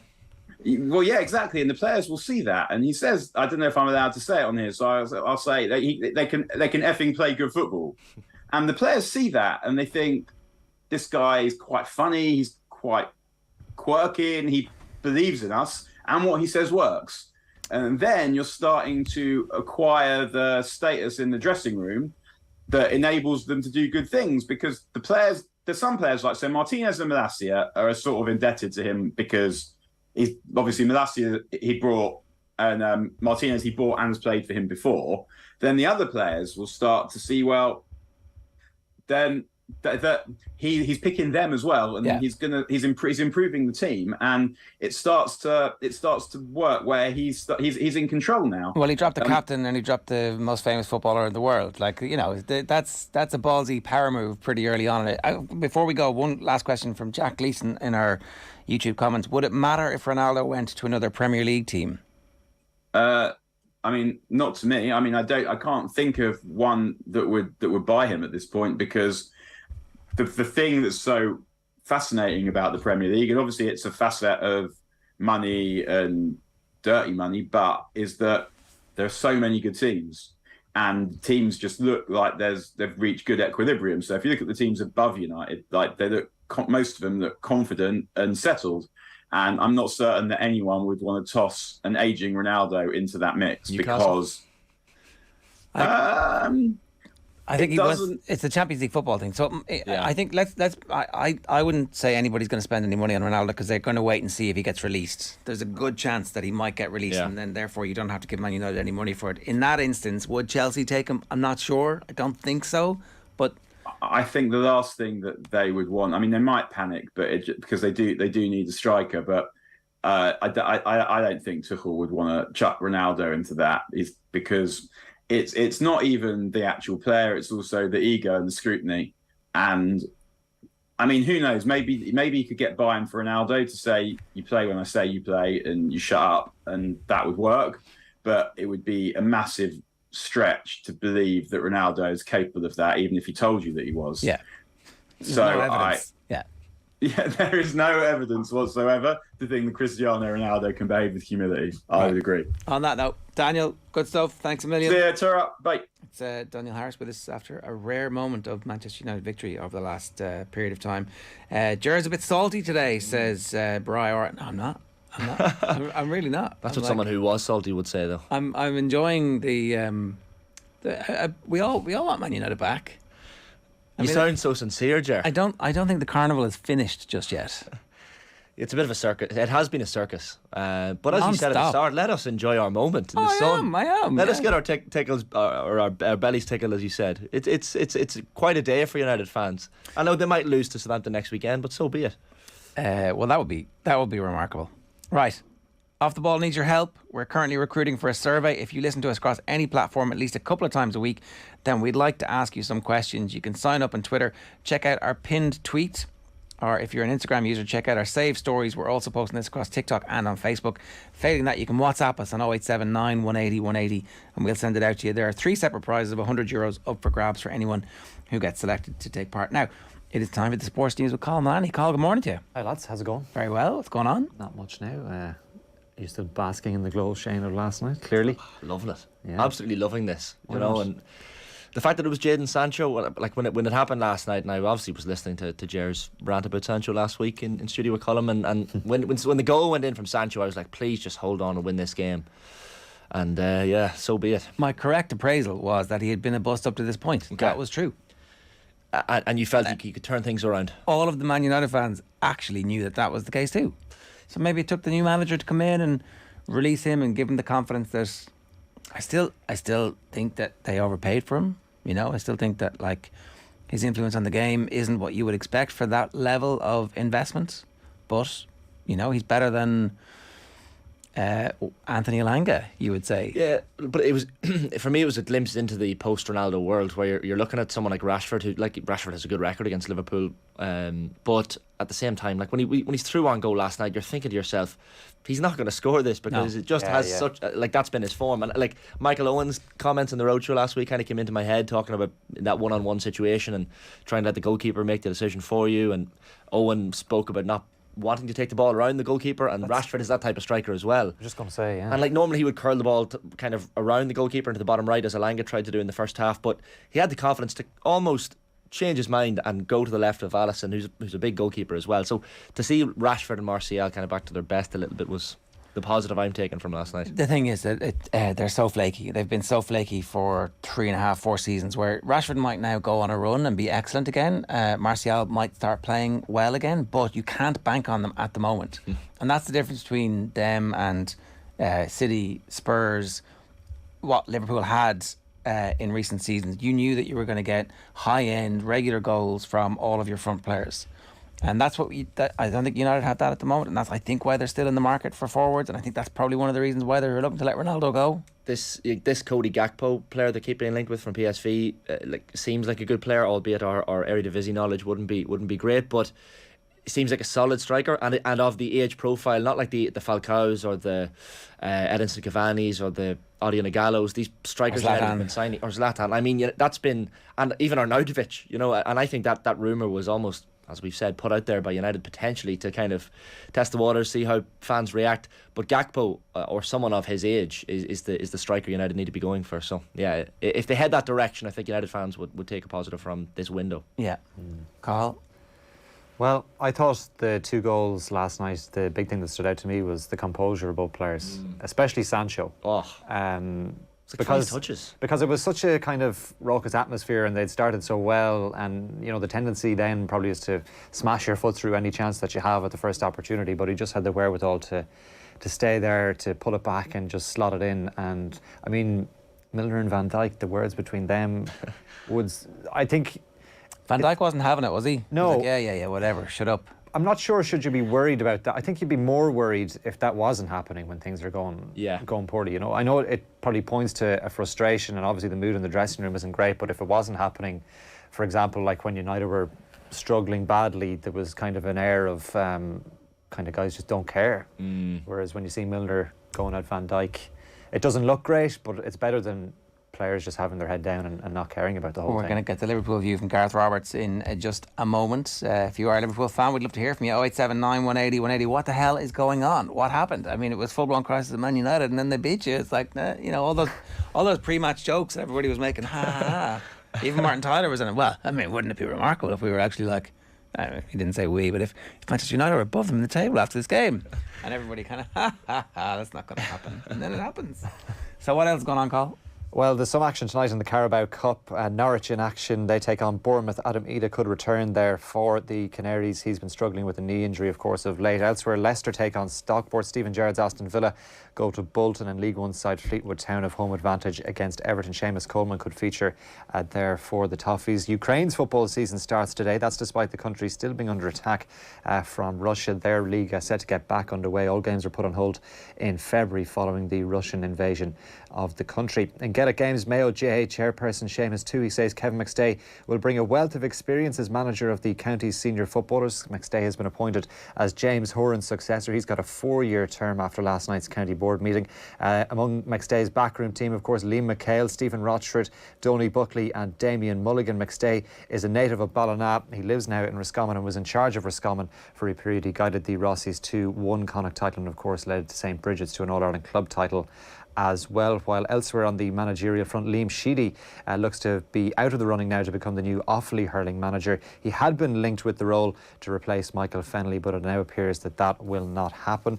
Sam Bennett back in action in the Vuelta a España today. He's won the last 2 stages there. He's in the green jersey. That resumes with a 152-kilometre route today, and there's racing at Bellewstown this evening. The first there is off at 20-5. All right, Carl, good stuff. Thanks very much for that. It is 8:50. You're watching OTB AM or you're listening to us on podcast. We're brought to you live each morning by Gillette Labs for an effortless finish to your day. A reminder, champions Rob Kearney, Johnny Murtagh and Ger Lyons will join off the ball for our Longines Irish Champions Weekend special in the Davenport Hotel this Friday. The weekend itself, obviously, is September 10th and 11th at Leopardstown and the Curragh. It's going to be an amazing weekend. We're kicking off the build-up to it this week. It's an exclusive off-air event. The only way to enjoy it is to be there on the night. Tickets to attend the show are free, but please register at otbsports.com/events. Now, time to get some Liverpool perspective on a crushing defeat last night at Old Trafford, and I'm delighted to say we're joined by broadcaster Gareth Roberts. Gareth, do you know what happened last night? It's hard to say. I mean, not a lot went right, it's fair to say. I think Liverpool's attitude, commitment, physicality, all of that kind of stuff from the very first whistle looked wrong. They looked nervous. They looked disjointed. They didn't look like a unit. And Manchester United were the complete opposite of that. And for me, it's really disappointing in that, you know, in those games, no matter where the two clubs are, you should always be expecting a physical approach. You should always be expecting 90 miles an hour. So what Man United did to Liverpool from the first whistle shouldn't have been a surprise to Liverpool. And yet Liverpool played like it was. And for me, you know, it took until half an hour, really, for Liverpool to show anything like themselves. You know, there's a move around that time which could have led to something for Liverpool, but didn't. But I just thought, you know, it was hard to see what the plan was from a Liverpool perspective. I thought the lineup was baffling also. I know that Fabinho hasn't been in his best form recently. But, you know, if he's not quite fit or if he's a bit tired or things like that, I think I would have been flipping it and starting Fabinho and looking to take him off later in the game rather than do it the other way around. Because if you allow a team a foothold in a game, you know, you're up against it. And Liverpool keep doing this. You know, we're all talking about it, aren't we? It's all over the media this morning. It's in all the papers. 7 Premier League games, I think it is now, where the opposition have taken the lead. You've seen Andy Robertson bemoaning that one last night. And you can't keep giving teams a start that way. Liverpool need to come out the traps much better than they are recently. In terms of the selection issue, who would come out of the team if Fabinho was in? Is it? It's obviously one of the midfielders, but which of the three actually would you have not started with? I mean, for me, it would probably be Milner, because I think, you know, I was behind the idea that Milner signed a new contract. But for me, he's a break glass option at this stage of his career. He's not someone I expect to see starting. I don't think Henderson's in great form, and obviously, you know, you're also relying on a youngster in Harvey Elliott. So I know why you're asking the question, but for me, he would be the one that you're looking to bring on later in the game. So if you know, sports scientists are looking at it and saying Fabinho's got 60 in his legs, give him 60 from the start, then break the Milner glass. Don't do it the other way around. And, you know, Milner did okay, but, you know, I think in general, you look across the team last night and there's not many good performers there whatsoever. You could probably say Alisson's played all right in that he's made a couple of saves. I don't think Elliott has disgraced himself in any way, quite the opposite. Carvalho looked great when he come on. He was bright. He kept his shot down, and that led to Liverpool's goal. There was some flashes from Diaz, but not quite enough for me. But overall, you know, across the team, I mean, you're asking me who would drop out of them. You drop anyone and put anyone in. You know, no one looked like they really deserved a place last night. And I include, you know, normally star performers like Van Dijk, like Trent Alexander-Arnold, and that's the concerning bit for me, because they're meant to be leaders in the side. They're meant to be people that set the example. And look, you know, it's been analysed, and I'm sure it will continue to be analysed, about Milner getting in Van Dijk's face and having a real go at him, and Van Dijk looking a little bit sheepish, by the way. And you know, pros always say, well, it's good to see, it shows they care and things like that. But you don't often see that from Liverpool. That tells me that something's going wrong there, that something's not quite right. And I don't actually know what Van Dijk's doing on that goal. I don't know what that pose is. And I don't know why he's not moving towards the ball. Is he relying on Alisson to make the save? If he is, he's actually in Alisson's way. And I think Milner has every right to have a go at him. And it is a little bit alarming to see key performers dip so alarmingly. Especially right Gareth. now. In big games, especially, Gareth, like to see someone like Van Dijk, who's been such a leader in that Liverpool team, and as you discussed, the intensity. Jimmy Carragher said it after the match as well, that he sometimes feels, and he should know as a fellow centre half, that Virgil van Dijk maybe lacks the intensity sometimes in big games. I think he referenced the Champions League final last year against Madrid as well, or earlier this year. Like, is that something that concerns you, maybe, that Van Dijk maybe intensity wise has been offered a little bit in some big games? I don't think. I think saying it's a concern at this stage is a bit too much. I'm concerned about last night, and I expect to see a reaction. Am I concerned about Van Dijk longer term, bigger picture? Not really, because he's been absolutely brilliant for Liverpool, and I would still say, you know, he's one of the best defenders out there. Every player's allowed a bit of a blip. Every player's allowed a bit of a dip in form. And look, I understand why it would come from Carragher, because he's a man that went out at Old Trafford like he was going to war. I think he wrote about that in his book, about how he hated the idea of all this little cuddles and handshakes in the tunnel. Like he saw his opponents as someone he was going out to beat, you know, to go to war with, almost, if you like. Whereas Van Dijk, that's not his attitude. He is calm. We sing about him being calm. Literally, that's his song, Calm As You Like.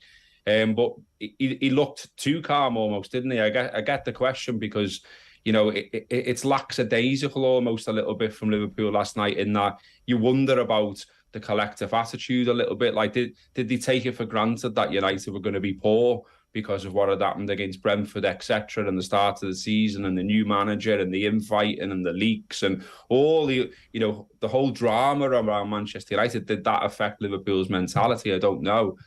But what I do know is that it didn't look right, and it didn't look right for large portions of the game. Like, I don't know why Liverpool have to wait for something to happen to find it in themselves to spur themselves on. And it was a little bit like that against Crystal Palace. You know, the sending off, you saw a different Liverpool after the sending off, and it's a bit like, well, why did it take until then for something to click mentally? So there's something not quite right behind the scenes. There's obviously the injury situation, which is well documented, and that's definitely not helping, because we haven't got a settled side right now. It's not the first choice side. There isn't the option to make a lot of changes either. You saw that last night with some of the names that were on the bench. So none of those things are helping.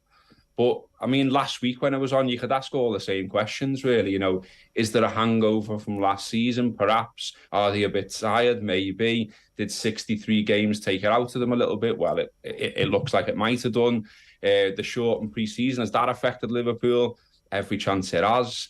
So, you know, the 2 points out of 9 is the bottom line, and that does not look great when you think about the standards that both City and Liverpool have hit over the last few seasons.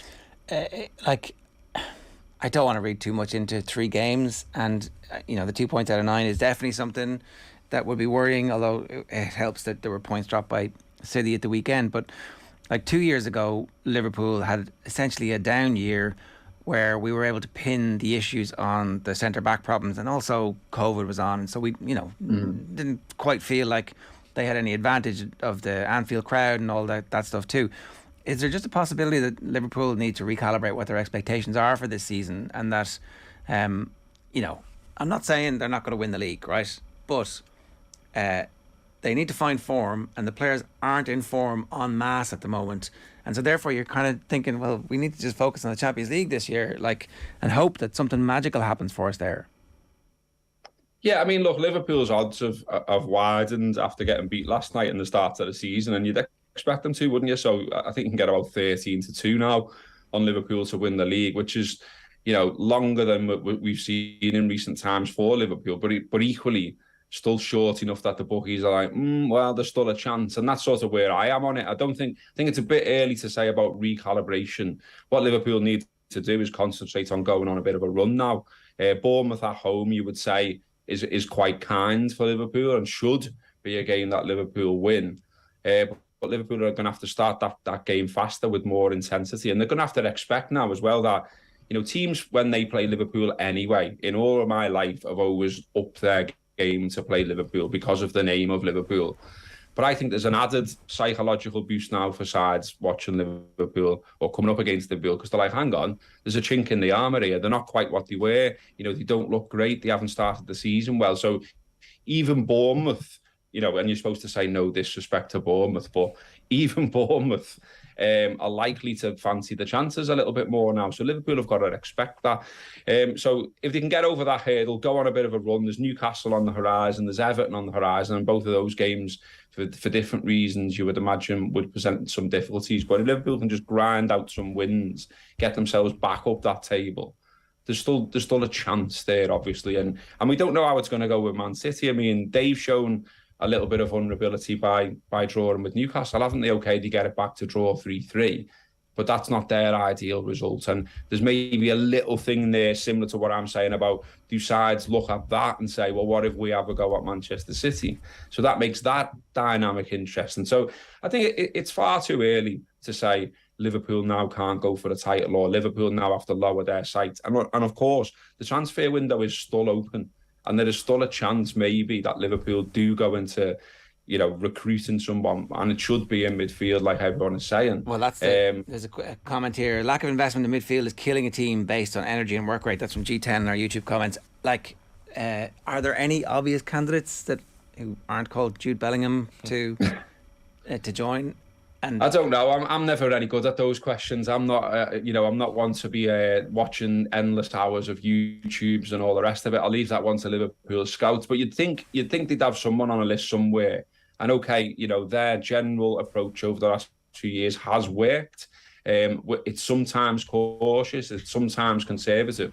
And I can imagine a conversation behind the scenes where, the owners or representatives of the owners, the money men, if you like, are saying to Jurgen Klopp, yeah, but you've got all these people in midfield. And then equally Klopp saying, well, he's unreliable. He's injured on the regular. We're not sure about him. His agent's kicking up a fuss in the media and saying he's not happy about his game time. Thiago, we can't rely on across the course of a season. We need to do something, or this season could drift away. So maybe, that message hits home a little bit. And maybe that conservatism that definitely does exist at times is changed a little bit. It'd be disappointing in a way to have left it this long, even if they do move for someone now, because, then the argument will be, well, why didn't you move in June or May or whatever it may be? But I would still rather they broke the glass and bought someone, to be honest with you, at this stage, than just leave it, because just leaving it currently is not looking great. Sorry, Ger, I just want to say, I don't want to put the blame on him either, because it was a tough game for him, kind of up front, almost by himself.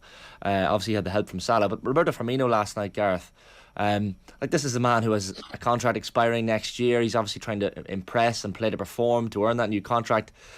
What did you make of his performance last night? And I guess his performances generally so far this season. Does he look like a player with his shadow on the exit door, or how do you feel his future is at Anfield? Yeah, I mean, I think it's hard to judge anyone really at this stage because of the changes that have happened. I think Sadio Mane leaving is huge and perhaps bigger than people expected. I think both in terms of morale and behind the scenes, he seemed quite a popular fella with the staff, but also just in terms of what he gives you. He was a real fighter. He was someone who could hold on to the ball. He was an outlet. He created goals, obviously. And, you look at last night across the front three, they all only have one shot each. And, for a side as good as Liverpool, a side with aspirations of winning the league, Champions League and everything else, to go away to Manchester United, who for me didn't pull up trees. They played like a team that were an underdog fighting in an FA Cup match for me, and that's no criticism given what's come before. They put more effort in, their attitude was better, and they deserved to win the game, and they created the better chances. But Liverpool should have shown more than one shot from each forward. I think the problem with Firmino last night is that he started dropping far too deep. You know, you look at his heat map from the game, and there's a lot of it's around the centre circle, where you're not used to is there. You're supposed to be up and around the box, and the other two, Diaz and Salah, to me look too wide. You know, if you think about the traditional front three, including Firmino, their understanding, they were close to each other and they would set each other up, and there would be cute 1-2s and little passes inside and things like that. And it just seems systematically right now, Liverpool are not clicking. And I think Mane leaving is part of that. I think Núñez coming in is part of that.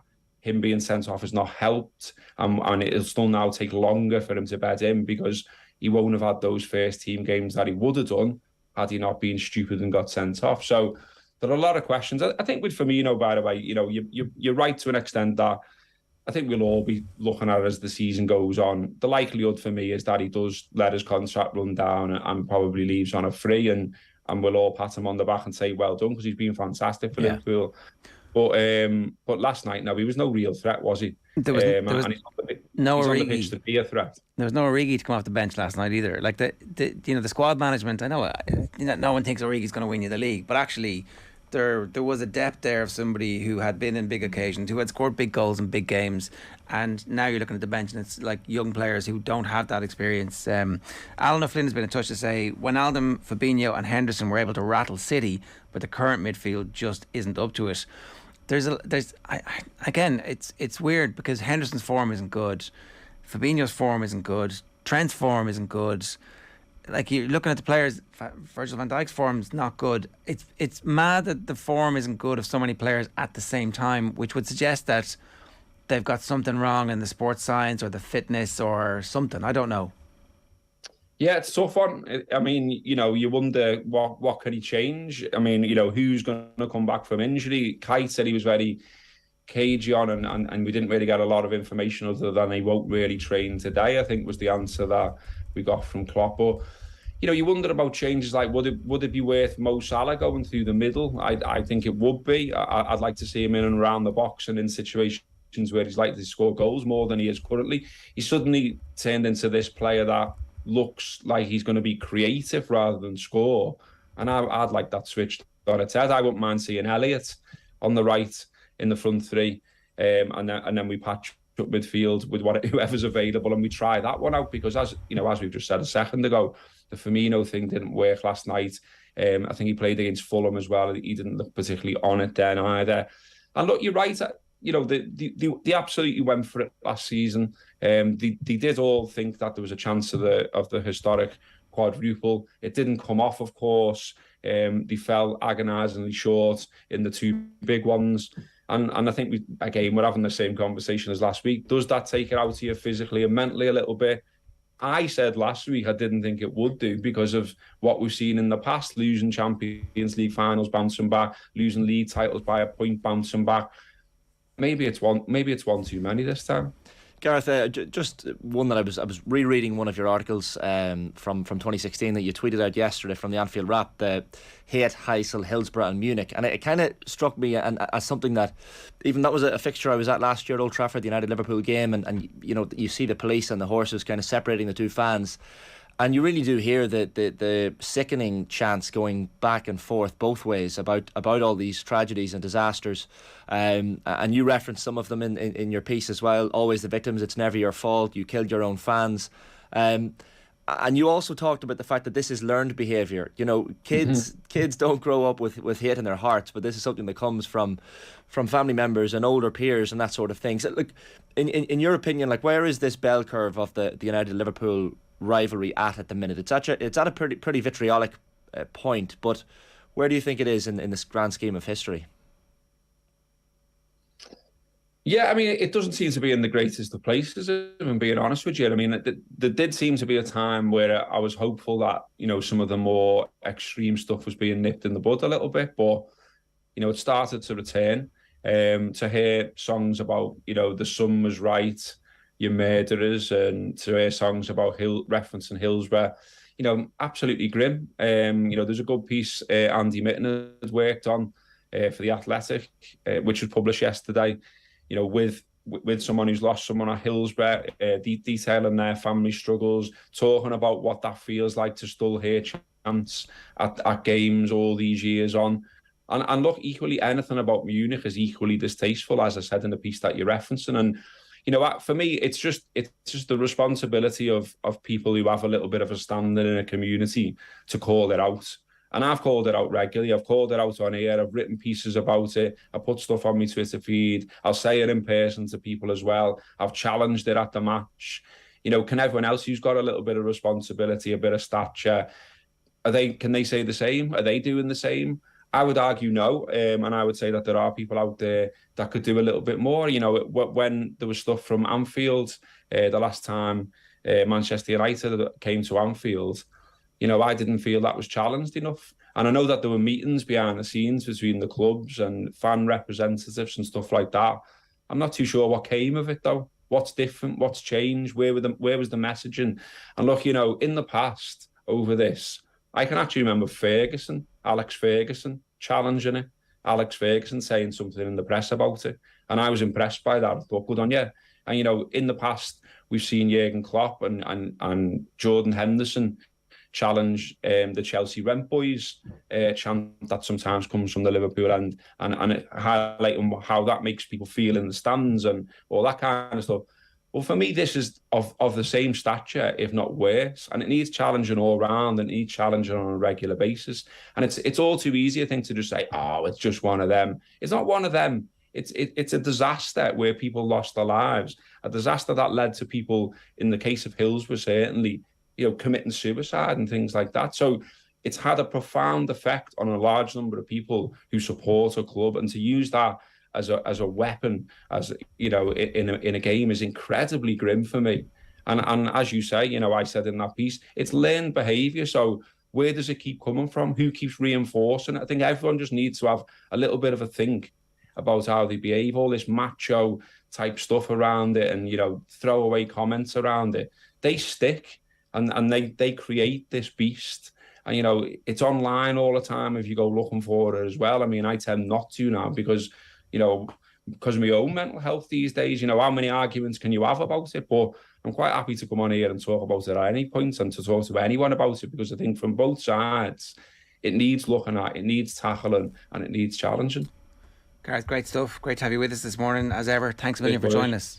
Thank you. That's Gareth Roberts there, and it's just interesting you bring that up. We did a piece on tackling online hate in football last week, and it's a campaign that's ongoing, that's kind of trying to collate and get all the information that's available to diagnose exactly the scale of the problem, but then also to try and deal with it, as opposed to just filter out those bad words and and live in la la land like it doesn't exist. Yeah, and it's interesting, we talked earlier with Owen about being at the match and how you see so much more when you're at the game as opposed to watching on TV. And I noticed that being at that United Liverpool game last season was the first ever time I'd been at that rivalry, and the amount of people chanting those things kind of sent chills up my spine. So I was not thinking, a few bad apples. You don't on TV. It's always down to a few bad apples or a minority of fans, but when you're there, it's so sizable many minority. Yeah, on both sides. Yeah, which is scary. All right, OTB AM brought to you live each morning by Gillette Labs for an effortless finish to your day. Here's what's on OTB Sports Radio for you today. Our OTB Gold is an interview with the stars of the 1956 Wexford team. That's Art Foley and Ned Wheeler. I've got a classic dadcast for you at 3 o'clock.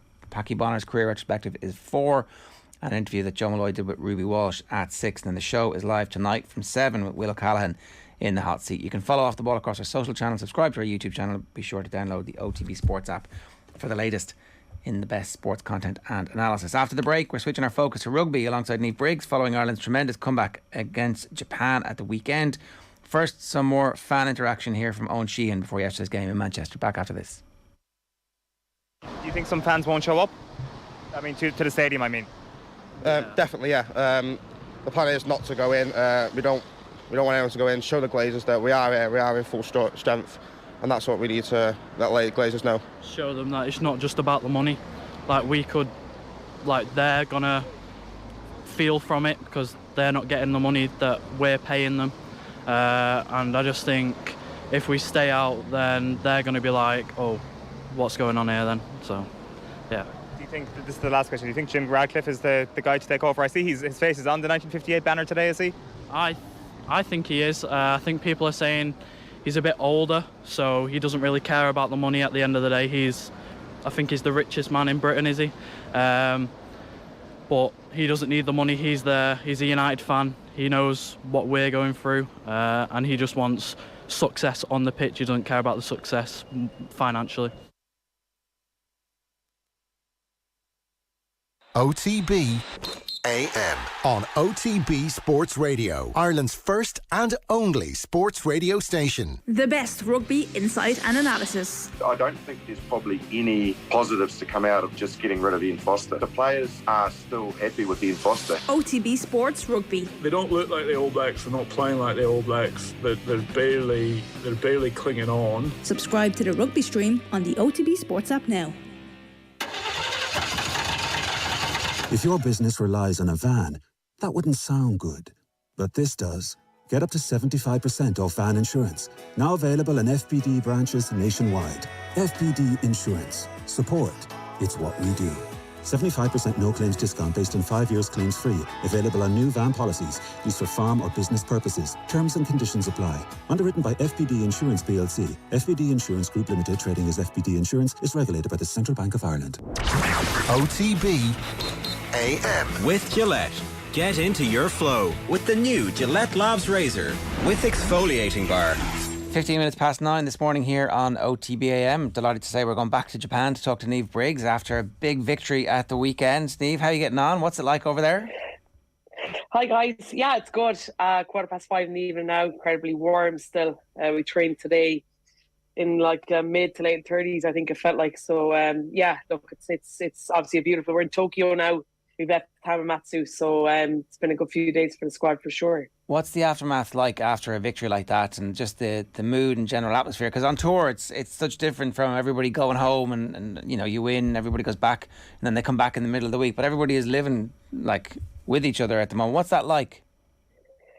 Yeah, look, it's a huge learning curve, I think, for everybody, especially for the players. I think, you know, you've hit the nail on the head. It's so strange for us to be still together after a match, and you definitely feel it this week. There's a lot of fatigue, I think. The ability to back up training sessions is a big learning curve for these players to put in a position that, you know, it's probably the first time they've ever done this before. So from coaching elements, we've just got to be very mindful of that. But the buzz is unbelievable. Look, I think, you know, the win on Saturday was brilliant.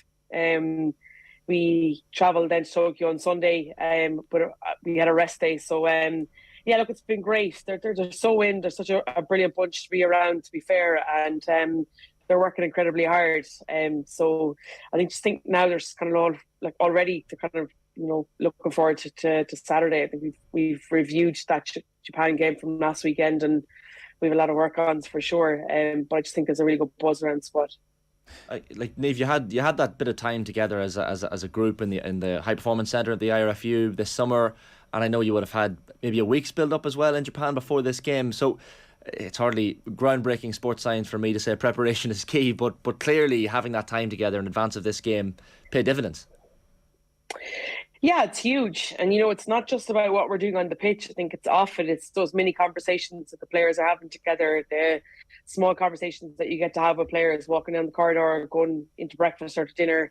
You know, they're opening up more in relation to asking you questions about stuff they probably wouldn't do in front of the whole group or on the pitch when there's not a huge amount of time. So it's from that end, it's been unbelievable from a coaching point of view, but also from the playing group to be able to spend as much time together. And you know, it's different because you can't be, you know, bouncing off the walls all the time. There's going to be low moments and tough moments for certain players. You know, we're far away from home. They're all very young, to be fair, and so it's showing that vulnerability to each other as well. I think is going to be really key for us moving forward as a group.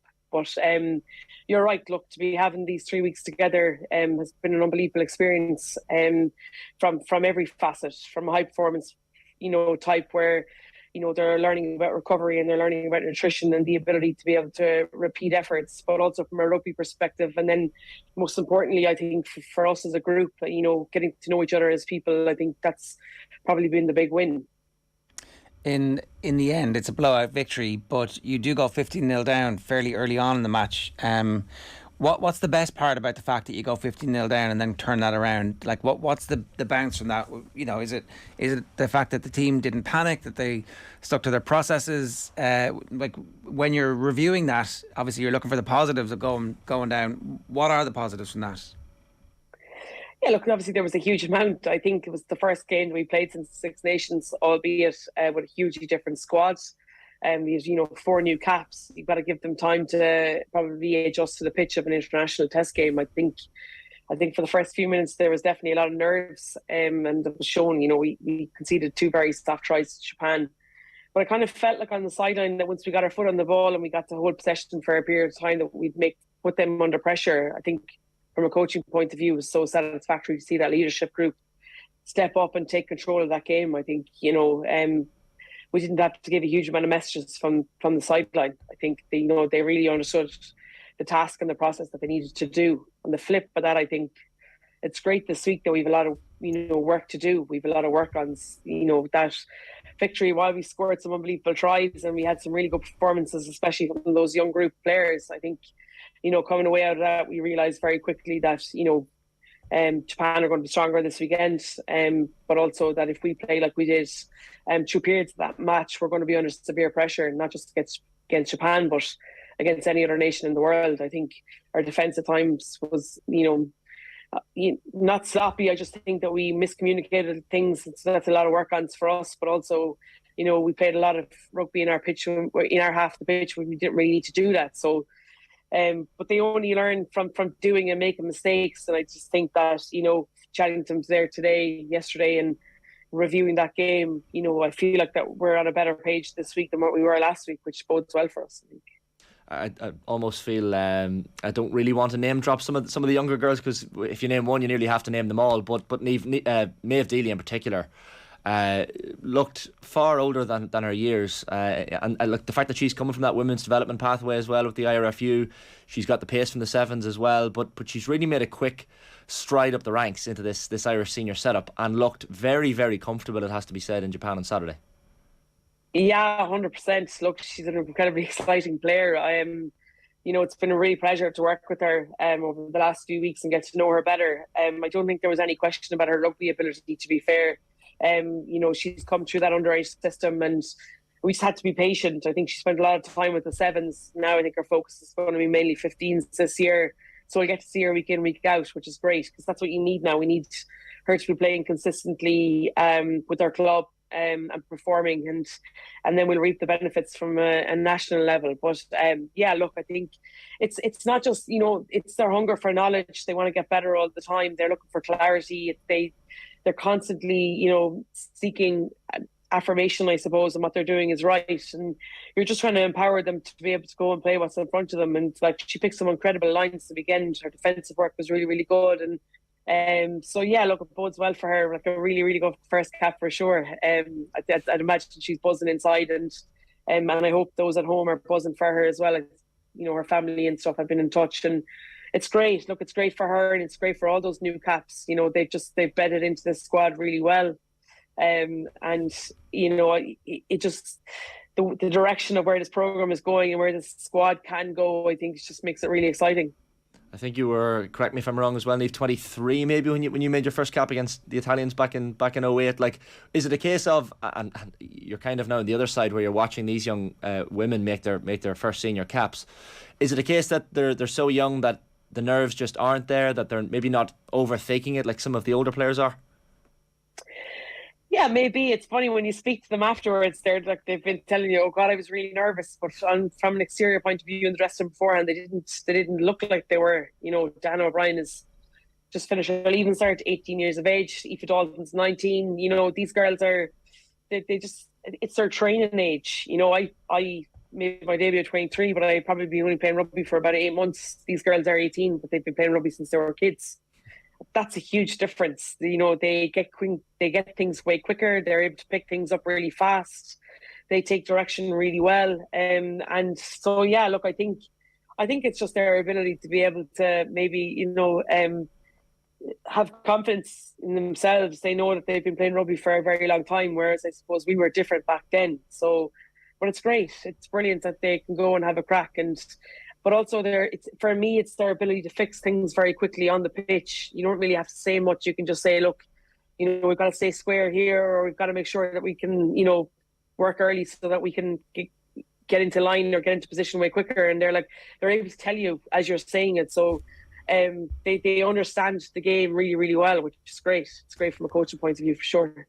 Were you guys confident that performance was coming? Had you felt it in the build-up to it? Because 57 points in any international game, but away from home against the side that's qualified for the World Cup, and with the group as you've outlined there, with the range of ages that they have and the so inexperienced. Did you think that it was? I mean, obviously you always hope it's there, but did you think it was coming?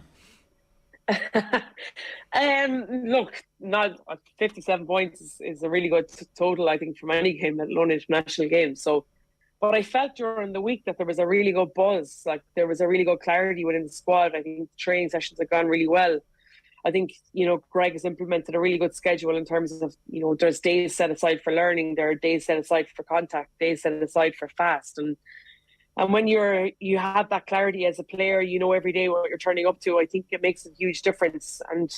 And also the information that's coming on off the pitch, you're trying not to overload them, but they're constantly looking for it. So I kind of felt like, we would do well. I don't know if I definitely didn't expect 50-something points and 9 tries, but I'm delighted for them. I think it's testament to the hard work that they put in over the summer, testament to the staff, I suppose, that have put the hard work in with them post Six Nations. But, not to be remiss of what happened last week. I think it's about this week now. We've got to make sure that we can back that up, and that's going to be the real big challenge. They've not been in a position where you're backing up week after week and been in an environment where you're constantly being tested. And I think that there's definitely a lot of fatigue this week post that game. Do we try and keep pushing through that, or do we lay off the brakes in terms of the information and make sure that they're mentally refreshed? That's probably the challenge for us as coaches, and for players to be able to recover well. I think that's a big challenge for them in understanding that. So yeah, look, I think that's what probably makes this environment and this two tests a really good, exciting project for us to be able to see where we are. I think at the end of it, I think doing something once and making history, making a win, in Japan has been brilliant, but to be able to back that up would be huge for this group. Yeah, I can see why you need to get through this, and then at the end you can look back, and it feels a little bit like it's possible to recalibrate the ambitions of the group and you guys as coaches, because everybody put their reputation on the line given everything that's happened to get to this point, and you're not involved to just make up the numbers. So with the announcement of the new contracts that we spoke about last week, there's a really big opportunity to this is a refresh button. And I'm not saying that you're going to suddenly start competing with England and beating them, but suddenly you can start dreaming about that type of stuff. Yeah, look, God, we beat Japan once and we're talking about beating England. No, look, I think it's really important that the energy within this group and this programme is that it's a really positive one now. And we spoke about it last week, that it's been a turbulent few years for the women's side winning the RFU, but I think that now it's time to firmly put that behind us and continue to look forward, but learn the lessons that we've had to learn. I think that's really important. We can't just say, look, here's a load of money and a load of contracts and things are going to be better. It can't be like that. We've spoken about that before. So yeah, look, I do feel like that this is a real, a new start and a new era for this group. And, we can't keep talking about rebuilding. We've got to talk about building towards something tangible. And, this two test series is tangible towards the Six Nations and the ability to be able to finish in that top 3, because that's going to be really important for us in relation to what's coming down the road in World Rugby terms. This global XV program, top 3 go into the top tier, and that then gives us really competitive games against the likes of the Englands and the Frances, and that's where we want to be, and that's where we've got to strive for. Does it shorten the gap quickly? Absolutely not, but we've got to be very aware that as we continue to develop, we've got to continue to strive to be better in every facet of the game, whether it's on or off the pitch, so that we can continue to try and close that gap. But while we're trying to close that gap, they're trying to increase it. So we just got to try and look after ourselves and try and measure ourselves against what we're trying to do every week and every month and every year, so that we can get better, and then hopefully we can catch them. But it's going to be quite a long process. I think we've got to be patient. No, that's all fair enough. It's just that it's good to get excited because it gets people. The bandwagon in Ireland is our favourite thing, and you guys have it rolling. So let's keep it rolling. I've one last question for you. We've got Senna Nwupo on the show tomorrow. She's obviously announced her official retirement. Just how good a player was she to play with? Oh, look, incredible. I had a really good chat with her over the Six Nations when she came back into camp. And then obviously was speaking to her last week before she announced her retirement. And yeah, look, she's just, her knowledge of the game, Senna's knowledge of the game was unbelievable. Her ability to help others, I think that was huge. We can all kind of get selfish in our ways in terms of trying to make teams and make squads, but Senna was really good to try and impart her knowledge and wisdom on other players. And it was brilliant. As I said to her, we made memories together that we'll have together forever in terms of, winning Six Nations in 2015 and what came after that. And, we'll be able to cherish them forever. But I don't think we can, her influence both on and off the pitch will be something like that lasts forever, and that's her legacy, which is brilliant. And as I said to her, we're getting old together. We can cherish those memories. But look, she was an incredible player, and I think it's the younger kids now that are coming up that will reap that reward for how good Senna was on and off the pitch. Yeah, for sure. Niamh, good stuff. Enjoy the rest of the week in Japan. Best of luck next weekend. Thanks a million. Thanks a million. Thanks, guys. It's Niamh Briggs there giving us some thoughts from inside the Ireland rugby camp who are in Japan. That game is live on TG4 on Saturday morning as well. And a reminder, OTB AM brought to you live each morning by Gillette Labs for an effortless finish to your day. One positive from last night, says Ronan Ward. Villa are still ahead of both teams in the table. Hashtag little victories. Hashtag Gerrard out. Yeah, there's pressure on some managers in this league, Ger. There really is. Stevie G is certainly one of them. Ten Hag's kind of thrown it out the window. There's never going to be pressure on Jurgen Klopp, but yeah, Stevie G is he's got his head in the shackles. I don't know what's going to happen to him, but they could get beaten tonight by Bolton. Yeah. I wouldn't be terribly surprised. Equally, they could win a 4-0 and they'll turn the season around. And, of course, something will happen. Maguire and Shaw are done, says Malps. Bruno's actions are not those of a captain. Varane is more captain material if only he could stay fit, says Philip Nolan. John Claffey says Ten Hag's F-bomb live on Sky, Ronaldo blanking Carragher, and everyone fanboying Roy Keane were all highlights for me. It was quite the night. There was like a gazillion different things. And like people give out online. I know our own Mick McCarthy was giving out online about this last night. Mick doesn't give out stuff. Never. But Gary Neville Mick fanboying in the commentary booth when the Sancho goal goes in. I kind of enjoy it, even as a United fan. When Carragher cheers when there's a Liverpool goal, I kind of like it. I know it's blatant. I think it's better than the pretend commentators who are like, I have no interest in this, as opposed to like actually being honest. Just be yourself. Well, because we know that everybody has a bias. Yeah. We know that everybody has a preference, and if you're honest about it and you're revealing it, then that's fine. But if you're pretending you don't, then you're lying to us. There's no point Carragher or Neville sitting in the commentary booth trying to mute themselves when their team scores a goal. That's just not the way forward. And they balance each other nicely. Yeah, 100%. And everything about yesterday in advance of the game and stuff, and the fanboying of Roy Keane was one which, because we in this country, as you said earlier, Ger, we almost have him on a pedestal, and we kind of think of him as this world-class player, but we think it's our own pedestal. Yeah, but actually it turns out the rest of the world, it's totally not. Everyone else has him on the same pedestal, and to see Casemiro coming up to him last night, and he's taken the number 18 jersey as well. Casemiro, the Paul Scholes number from before. Bruno had it last season, but more importantly, Paul Scholes has worn that jersey, so a lot of pressure on his shoulders. Shane says, why is Ger constantly praising Newcastle? I think that Eddie Howe's done a really good job. Bear in mind, it is obviously clearly a sports washing enterprise, and we keep talking about that, and we will keep talking about that, but I still think they're going to finish above Man United. Any thoughts on why Liverpool have so many injuries at the start of the season? Is it down to Klopp's hard pre-season approach? Asks Paul Quirk. $64 million question at this stage. We don't know. We're going to have to wait and see if they can get those injuries to clear up pretty quickly. It was obviously suspension that cost them most last night. Yeah.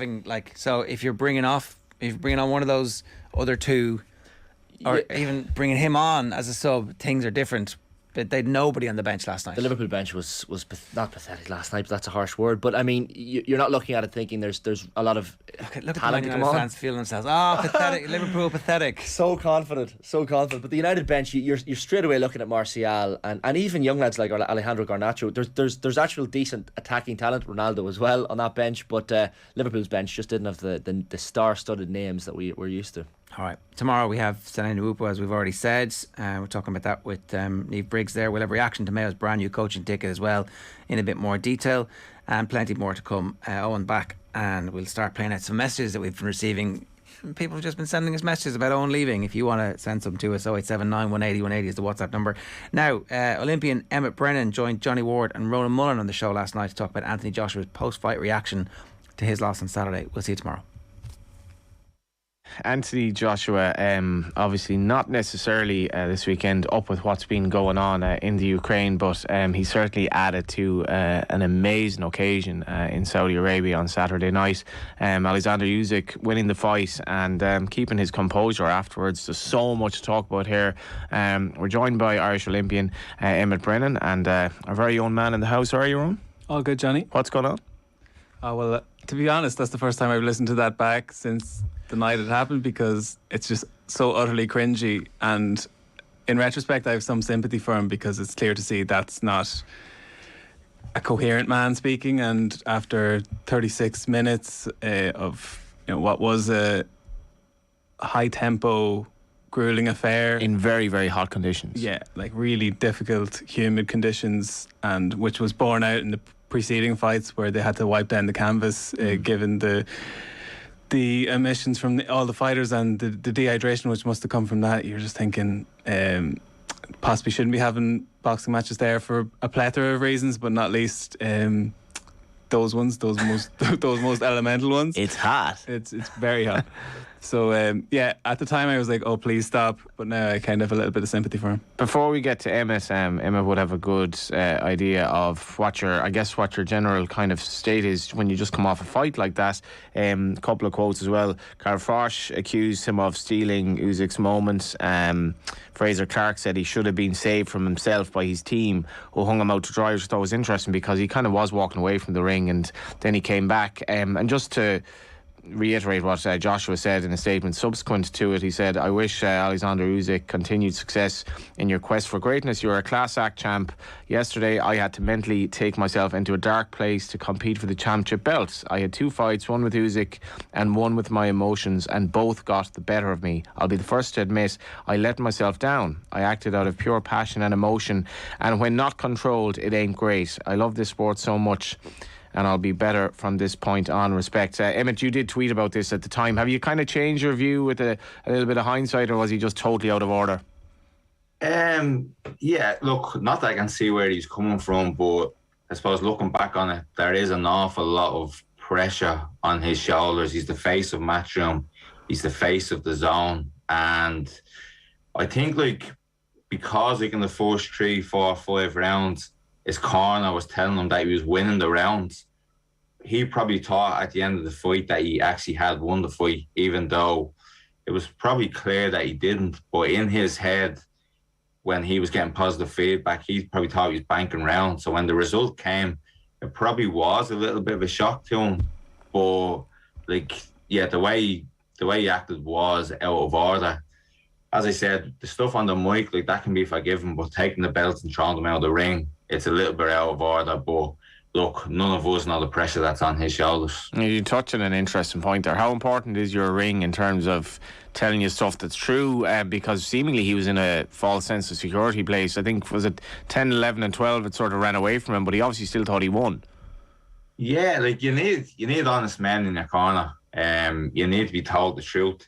And the first few rounds were actually competitive, but they had him his corner told him he won the first 3, and I think they told him he won 4 or 5 of the first 6. So in his head, he probably thought he was 4 or 5 rounds up going into the second half of the fight. But you need that bit of honesty. You don't need yes men in the corner, because ultimately that could cost you, and it probably did cost him down the end, because maybe 6, 7, 8, 9. He was very good in round 9, but he probably could have been banking a little bit more rounds if he had known it was more even rather than him being a few ahead.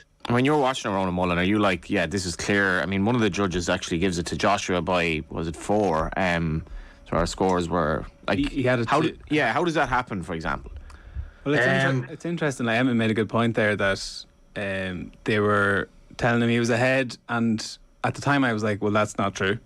But to what extent they were just trying to fill him with a bit of confidence that your game plan's working, to what extent they actually believed he was winning the rounds, I'm not sure. But when you're in the throes of a high stakes fight like that, can you be, I think you need to be, to Emmet's point, so clear and so concise in your instruction, and anything that's giving your fighter a false sense of security, to use your term, I'd be against that kind of approach. And yeah, I just thought, I think you need to be transparent in the corner, especially like from the off. I don't think Joshua was ever going to win on points anyway. So by telling him he's 3, 4 or 5 rounds up, he's probably never really going to go for the knockout, thinking he's ahead on points, which, like, from someone that knows boxing, his best chance is probably to win by knockout or TKO. His chances of beating Usyk over 12 rounds on points are very, very limited. Yeah, and how badly advised is he not only on that, but like as was mentioned by Clark, who was saying, like, I mean, he was walking out of the ring and he was sort of let back in for this charade that subsequently transpired. Yeah, and that was a good one, because Fraser Clark is actually managed by Anthony Joshua's management group. I think it's 258 management. So him to come out and say that, that takes a lot of courage, and he was 100% right. This is, again, you need honest people in your corner. You need people that's going to fight a battle for you, not people that's going to let you do what you want to do and say what you want to hear. This is where you need strong personalities that's going to guide you to the best of their ability. Emmet, to what extent do you think Joshua has a bit of an identity crisis here? Because he's obviously changed trainers. He had been with Robert McCracken, who was the Team GB coach that guided him to that Olympic gold medal and subsequently to his honours as a professional. But after the Ruiz fight, there was almost an onus on him to go back to the powerhouse knockout style, which, you know, made him so eye-catching as a professional, and he was probably never going to do that with McCracken. Teams up with Robert Garcia, and you're assuming, geez, he's going to throw caution to the wind a bit more, but it wasn't necessarily that kind of approach which he took into the ring on Saturday night. Yeah, like, you have to know your strengths and weaknesses, and I think one of Joshua's strengths is he's such a big man, he's so powerful, and he packs a big punch. He's probably not the best fighter, like the best boxer in terms of boxing ability. Like, you look at Tyson Fury or Usyk, they're extremely good counter punchers and good on the back foot. That's not really Joshua's game. He is a boxer that needs to put people under pressure and get them out of there, because I think he lacks a bit of stamina as well, and that showed in rounds 10, 11 and 12. The second Usyk upped the pace, he couldn't really handle the pressure. I thought he went at him in round 9. I think he should have done that probably 6, 7 or 8, a little bit before that. I did think they got the tactics a little bit wrong in Joshua's corner. They could have roughened him up a little bit more, playing a little bit dirtier, as in pulling Usyk down, making it tough for him. A lot of time Usyk could box his own game, whereas Joshua should have been taking that away from him. Yeah, and like, did you feel, I suppose, like after, was it the 9th, it was probably his best round? Did you feel he's well in this, or was it a false sense of security at that stage? No, I thought up to that it was tight. Like, there was probably, I think I had Usyk maybe 1 round up after so it would have been, Usyk would have been 2 rounds up going into the 9th. Joshua won the 9th. Then I thought it was only a round in it, and then obviously the last 3 rounds Usyk upped the pace, and Joshua just could not live him. So that's why I think he should have put his foot on the pedal a lot earlier and playing the dirty games, like dragging his head down, maybe a low blow here and there. You have to you have to do these type of things when someone is technically a lot better than you. So where does Joshua go from here now? And we'll talk about Usyk and maybe a fight with Fury, which despite Fury ostensibly being retired may well happen. What happens with Joshua now, and how does he get over this? Like my WhatsApp groups are like, this is like waking up after a night out with the worst of the fear that you'll ever have. Like, I mean, this must play on him. I mean, he kind of made a bit of a show of himself as well. Yeah, like look, the stuff after the fight wasn't great. Especially for his image, because he has such a clean image. But in terms of views and sales, it probably didn't do his image any bad, because like you look at social media the next day, there wasn't much clips of the fight. Everything was what happened after the fight, was Joshua's interview and how he acted. So he definitely has a lot more eyes on him. And look, he's still a fantastic fighter, and there's still plenty of fights for him out there. There was a heavyweight fight on before that. He could fight either of them. He can go back and fight Dillian White, Tyson Fury. There's still plenty of fights out there for Anthony Joshua. And look, I think he still has another 3 or 4 years left in the ring, because why wouldn't he when he's making that kind of money? What do you think, Ron? Yeah, one thing, Joshua, he hit on a lot of stuff in that post-fight monologue, but one thing which actually kind of pertinent, and it's been spoken about before the fight and since, is the ring craft that Usyk had, and what we're alluding to there, Joshua possibly not being able to deploy his strengths in a way that Usyk was. And it's probably something Emmet can speak to, having boxed many people from that region and that Eastern Bloc style, which has made Usyk so great. Can you just tell us a bit about that, Emmet? It's probably impossible for Joshua to close the gap on someone like Usyk, who's been boxing like this he's seen every conceivable style, and he can box any conceivable way himself also. What is that different style, actually? Yeah, well... I don't think it's impossible. I think he just has to rough him up. Like, he's saying, like, the first 3 or 4 rounds, like you heard before the fight, saying Joshua's a different animal. He's more dogged, he's more rough, he's going to look for the KO. But it didn't really look like that from the off. It looked like he was happy to try bank rounds. Like, personally, I think he should have just making it a dogfight, try to take the energy out of Usyk. And what I was quite surprised at, a few times Joshua was actually stepping back when Usyk stepped in, and you started taking his own reach away, whereas he should have just been letting the shots go. This is my opinion, obviously. He should have been letting the shots go as Usyk came in, because he was in range, and he just didn't do it.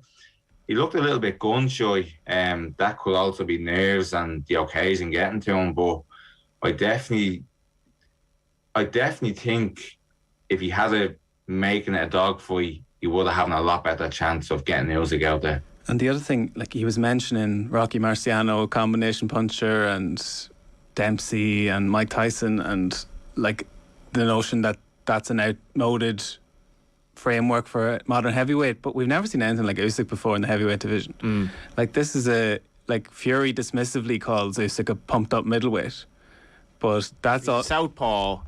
What is his style like? Just unique, or what's different about him? He's come through the divisions, but he's still holding his own. When Usyk first beat Joshua at Tottenham Hotspur Stadium, in boxing circles it was seen as a really difficult matchup for Joshua. From the outside looking in, elementally people would be thinking Joshua's much too big for him. But Usyk in the World Series of Boxing as an amateur, just as an amateur in general, has seen every conceivable style and held his own in that regard.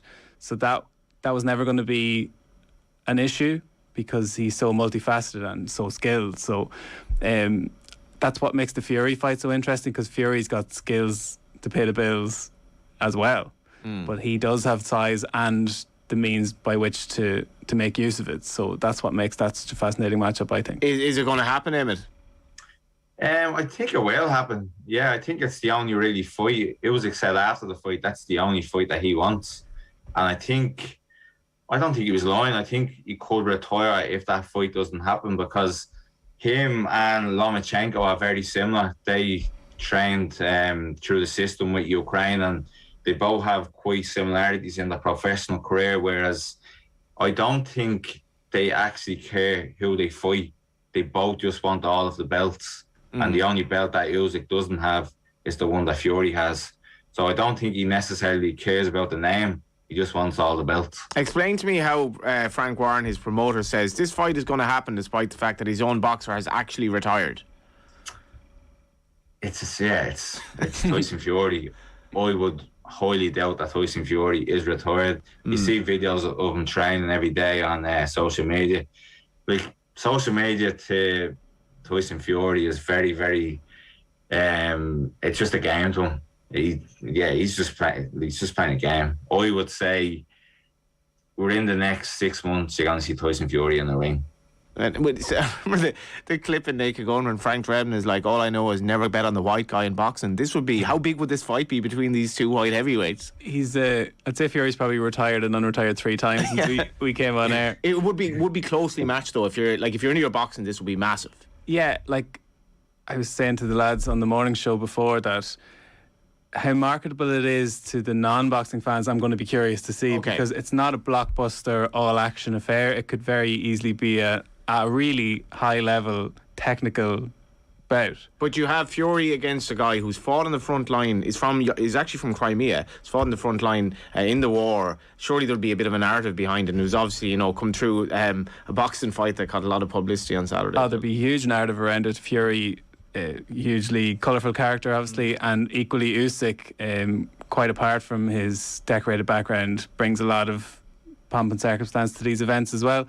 So I think it'd be brilliant. Hopefully it can happen, let's just call it a more customary boxing location. Yeah, where would it be actually? Where this might is it be? Like, I don't know if it would sell. Well, there's mitigation to why it mightn't happen in the US, but in the UK it'd probably sell out a stadium just with Fury's the cult of I Tyson think Fury. they'd do Wembley for it. Right.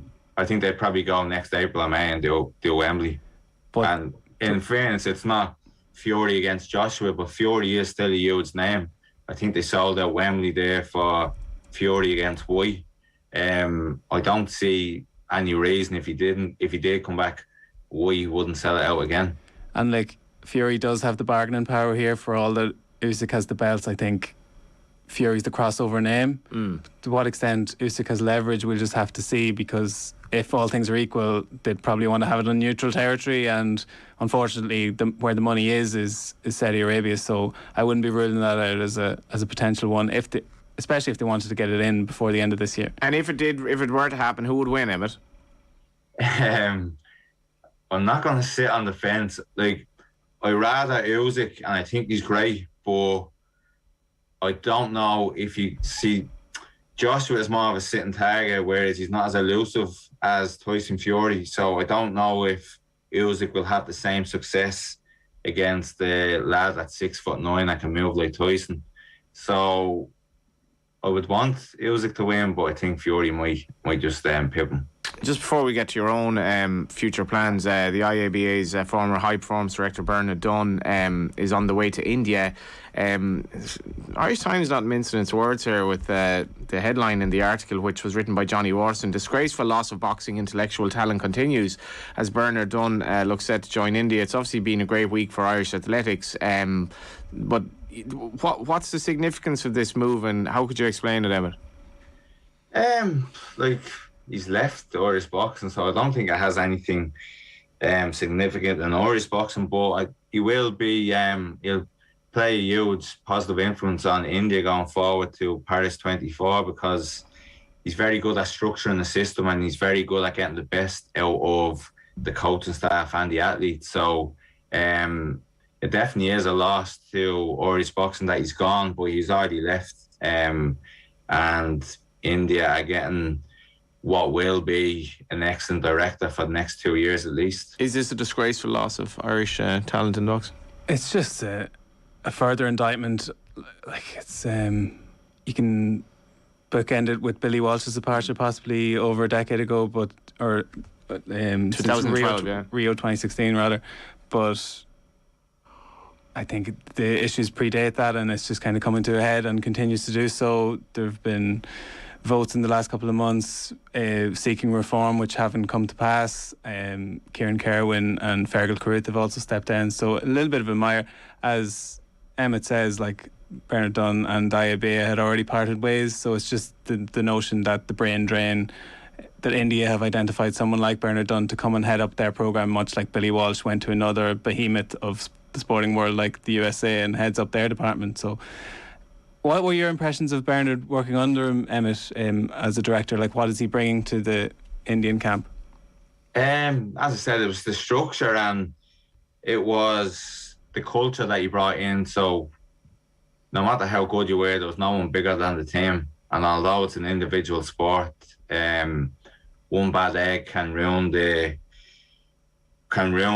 basically other people's chances of being successful in the sport. So as I said, we were an individual sport, but we were basically a team, and we helped each other in training, we helped each other prepare, and it probably brought the best out of the fighters.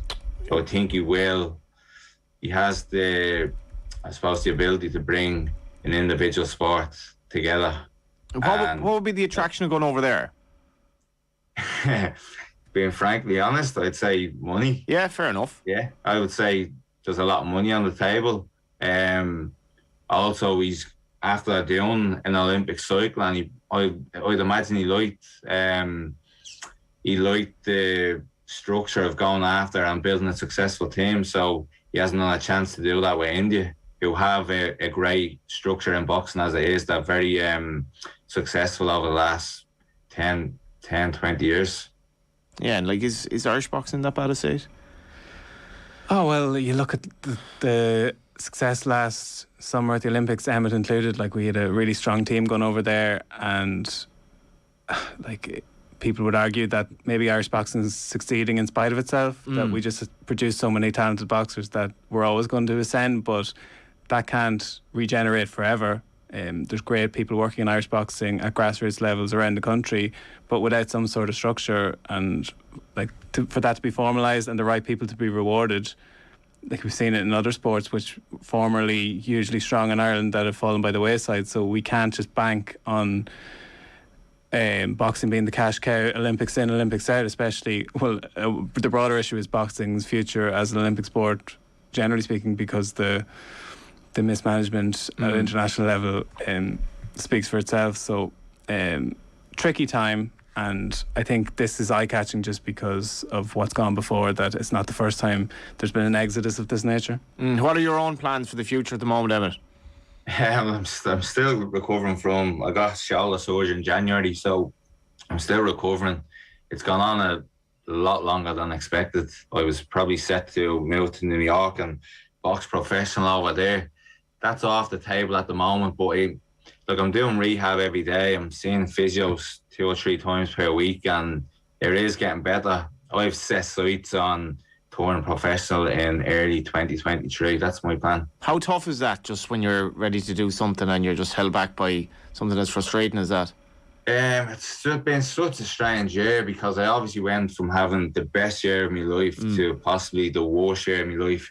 And although I'm talking on sports wise here, although I didn't win or get a medal in Tokyo, you have a lot of exposure coming off the Olympic cycle and off the Olympic Games, and I couldn't really capitalise on that, and I put 20 years into getting there. So mentally it's been tough, but like, what's the other choice at the moment? The other choice is to retire, which I don't want to do, because I think I still offer a lot to boxing. So I'm just trying to stay positive. I'm just ticking boxes every day to try to get back from this injury, and yeah, I'm looking forward to a more successful 2023 than I had in 2022. And just finally, what you must be buzzing for that prospect of being a pro boxer in the States. Irish person over there as well could obviously take off. Yeah, like I've been over to New York I went over for 2 months, March, April and May, and I met some wonderful people over there. I think I'll sell a lot of tickets, because one, I know a lot of people. I know a lot of people in the Irish community, and two, me boxing style. People love looking at me fighting. I come to fight. I'm always in wars. So yeah, I'll do very well in New York, and I think that's a lot down to me style. And you'd never throw belts out of the ring if you'd lost them or anything like that? There'll be no belts getting thrown out of the ring. No, just around my waist. Thanks a million for your time, Matt. Yeah, thanks very much. What's your opinion on the Glazers? When I was a nipper, I used to think that the Daleks were the most evil creatures in the universe. I'd never heard of the Glazers then. So would you say your Glazer is out? Yeah, they're parasites. They're parasites. They always have been. They're liars. They're not interested in sport.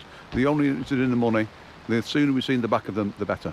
Can I ask, just your proximity to Old Trafford here, is that ever an issue for you wanting to speak your mind about the Glazers? Because I've spoken to a few people just in the environment of Old Trafford and they say we have to watch what we say. You've never had an issue like that being literally on the doorstep of Old Trafford, have you? I'm not an employee of United, so I can say what I want, you know. And I was against the Glazers from the word go, and I'm against the Glazers now. But I hope things will change. But I think they're going to stay where they are and just keep leeching money out. And I presume the green and gold flags fly off the shelves. They go okay, but it's not going to get. The Glazers aren't going to pay any attention to people wearing green and gold. They're not interested at all. And what's your expectation for the protest tonight in terms of the scale? I don't know. The people that are on the protest are not going to buy souvenirs. We're expecting a bit of an hostile atmosphere, to be honest. I mean, last time we played Liverpool and I think they won 5-0 or 5-1 here. People were leaving at half time, coming down here and shouting at us as if it was our fault, you know, when we were on the stall. People mix you up with officialdom of the club, basically. Yeah, they do, yeah. They think because we're selling Manchester United gear, we're associated with the Glazers in some way. And yet we don't. I mean, we sell more green and yellow scarves than we do anything, and more Glazers out scarves. And we try and push them, you know, when we're there, because we don't want the Glazers there neither. We'd sooner have someone there, who's got the club at heart and not money. It mustn't feel great when people are saying that to you. No, it doesn't. It feels bad. Because, I mean, we dress mostly in United gear or, you know, red and white, and they still doesn't seem to, register with them. They still think, oh, no, the club, you know, the United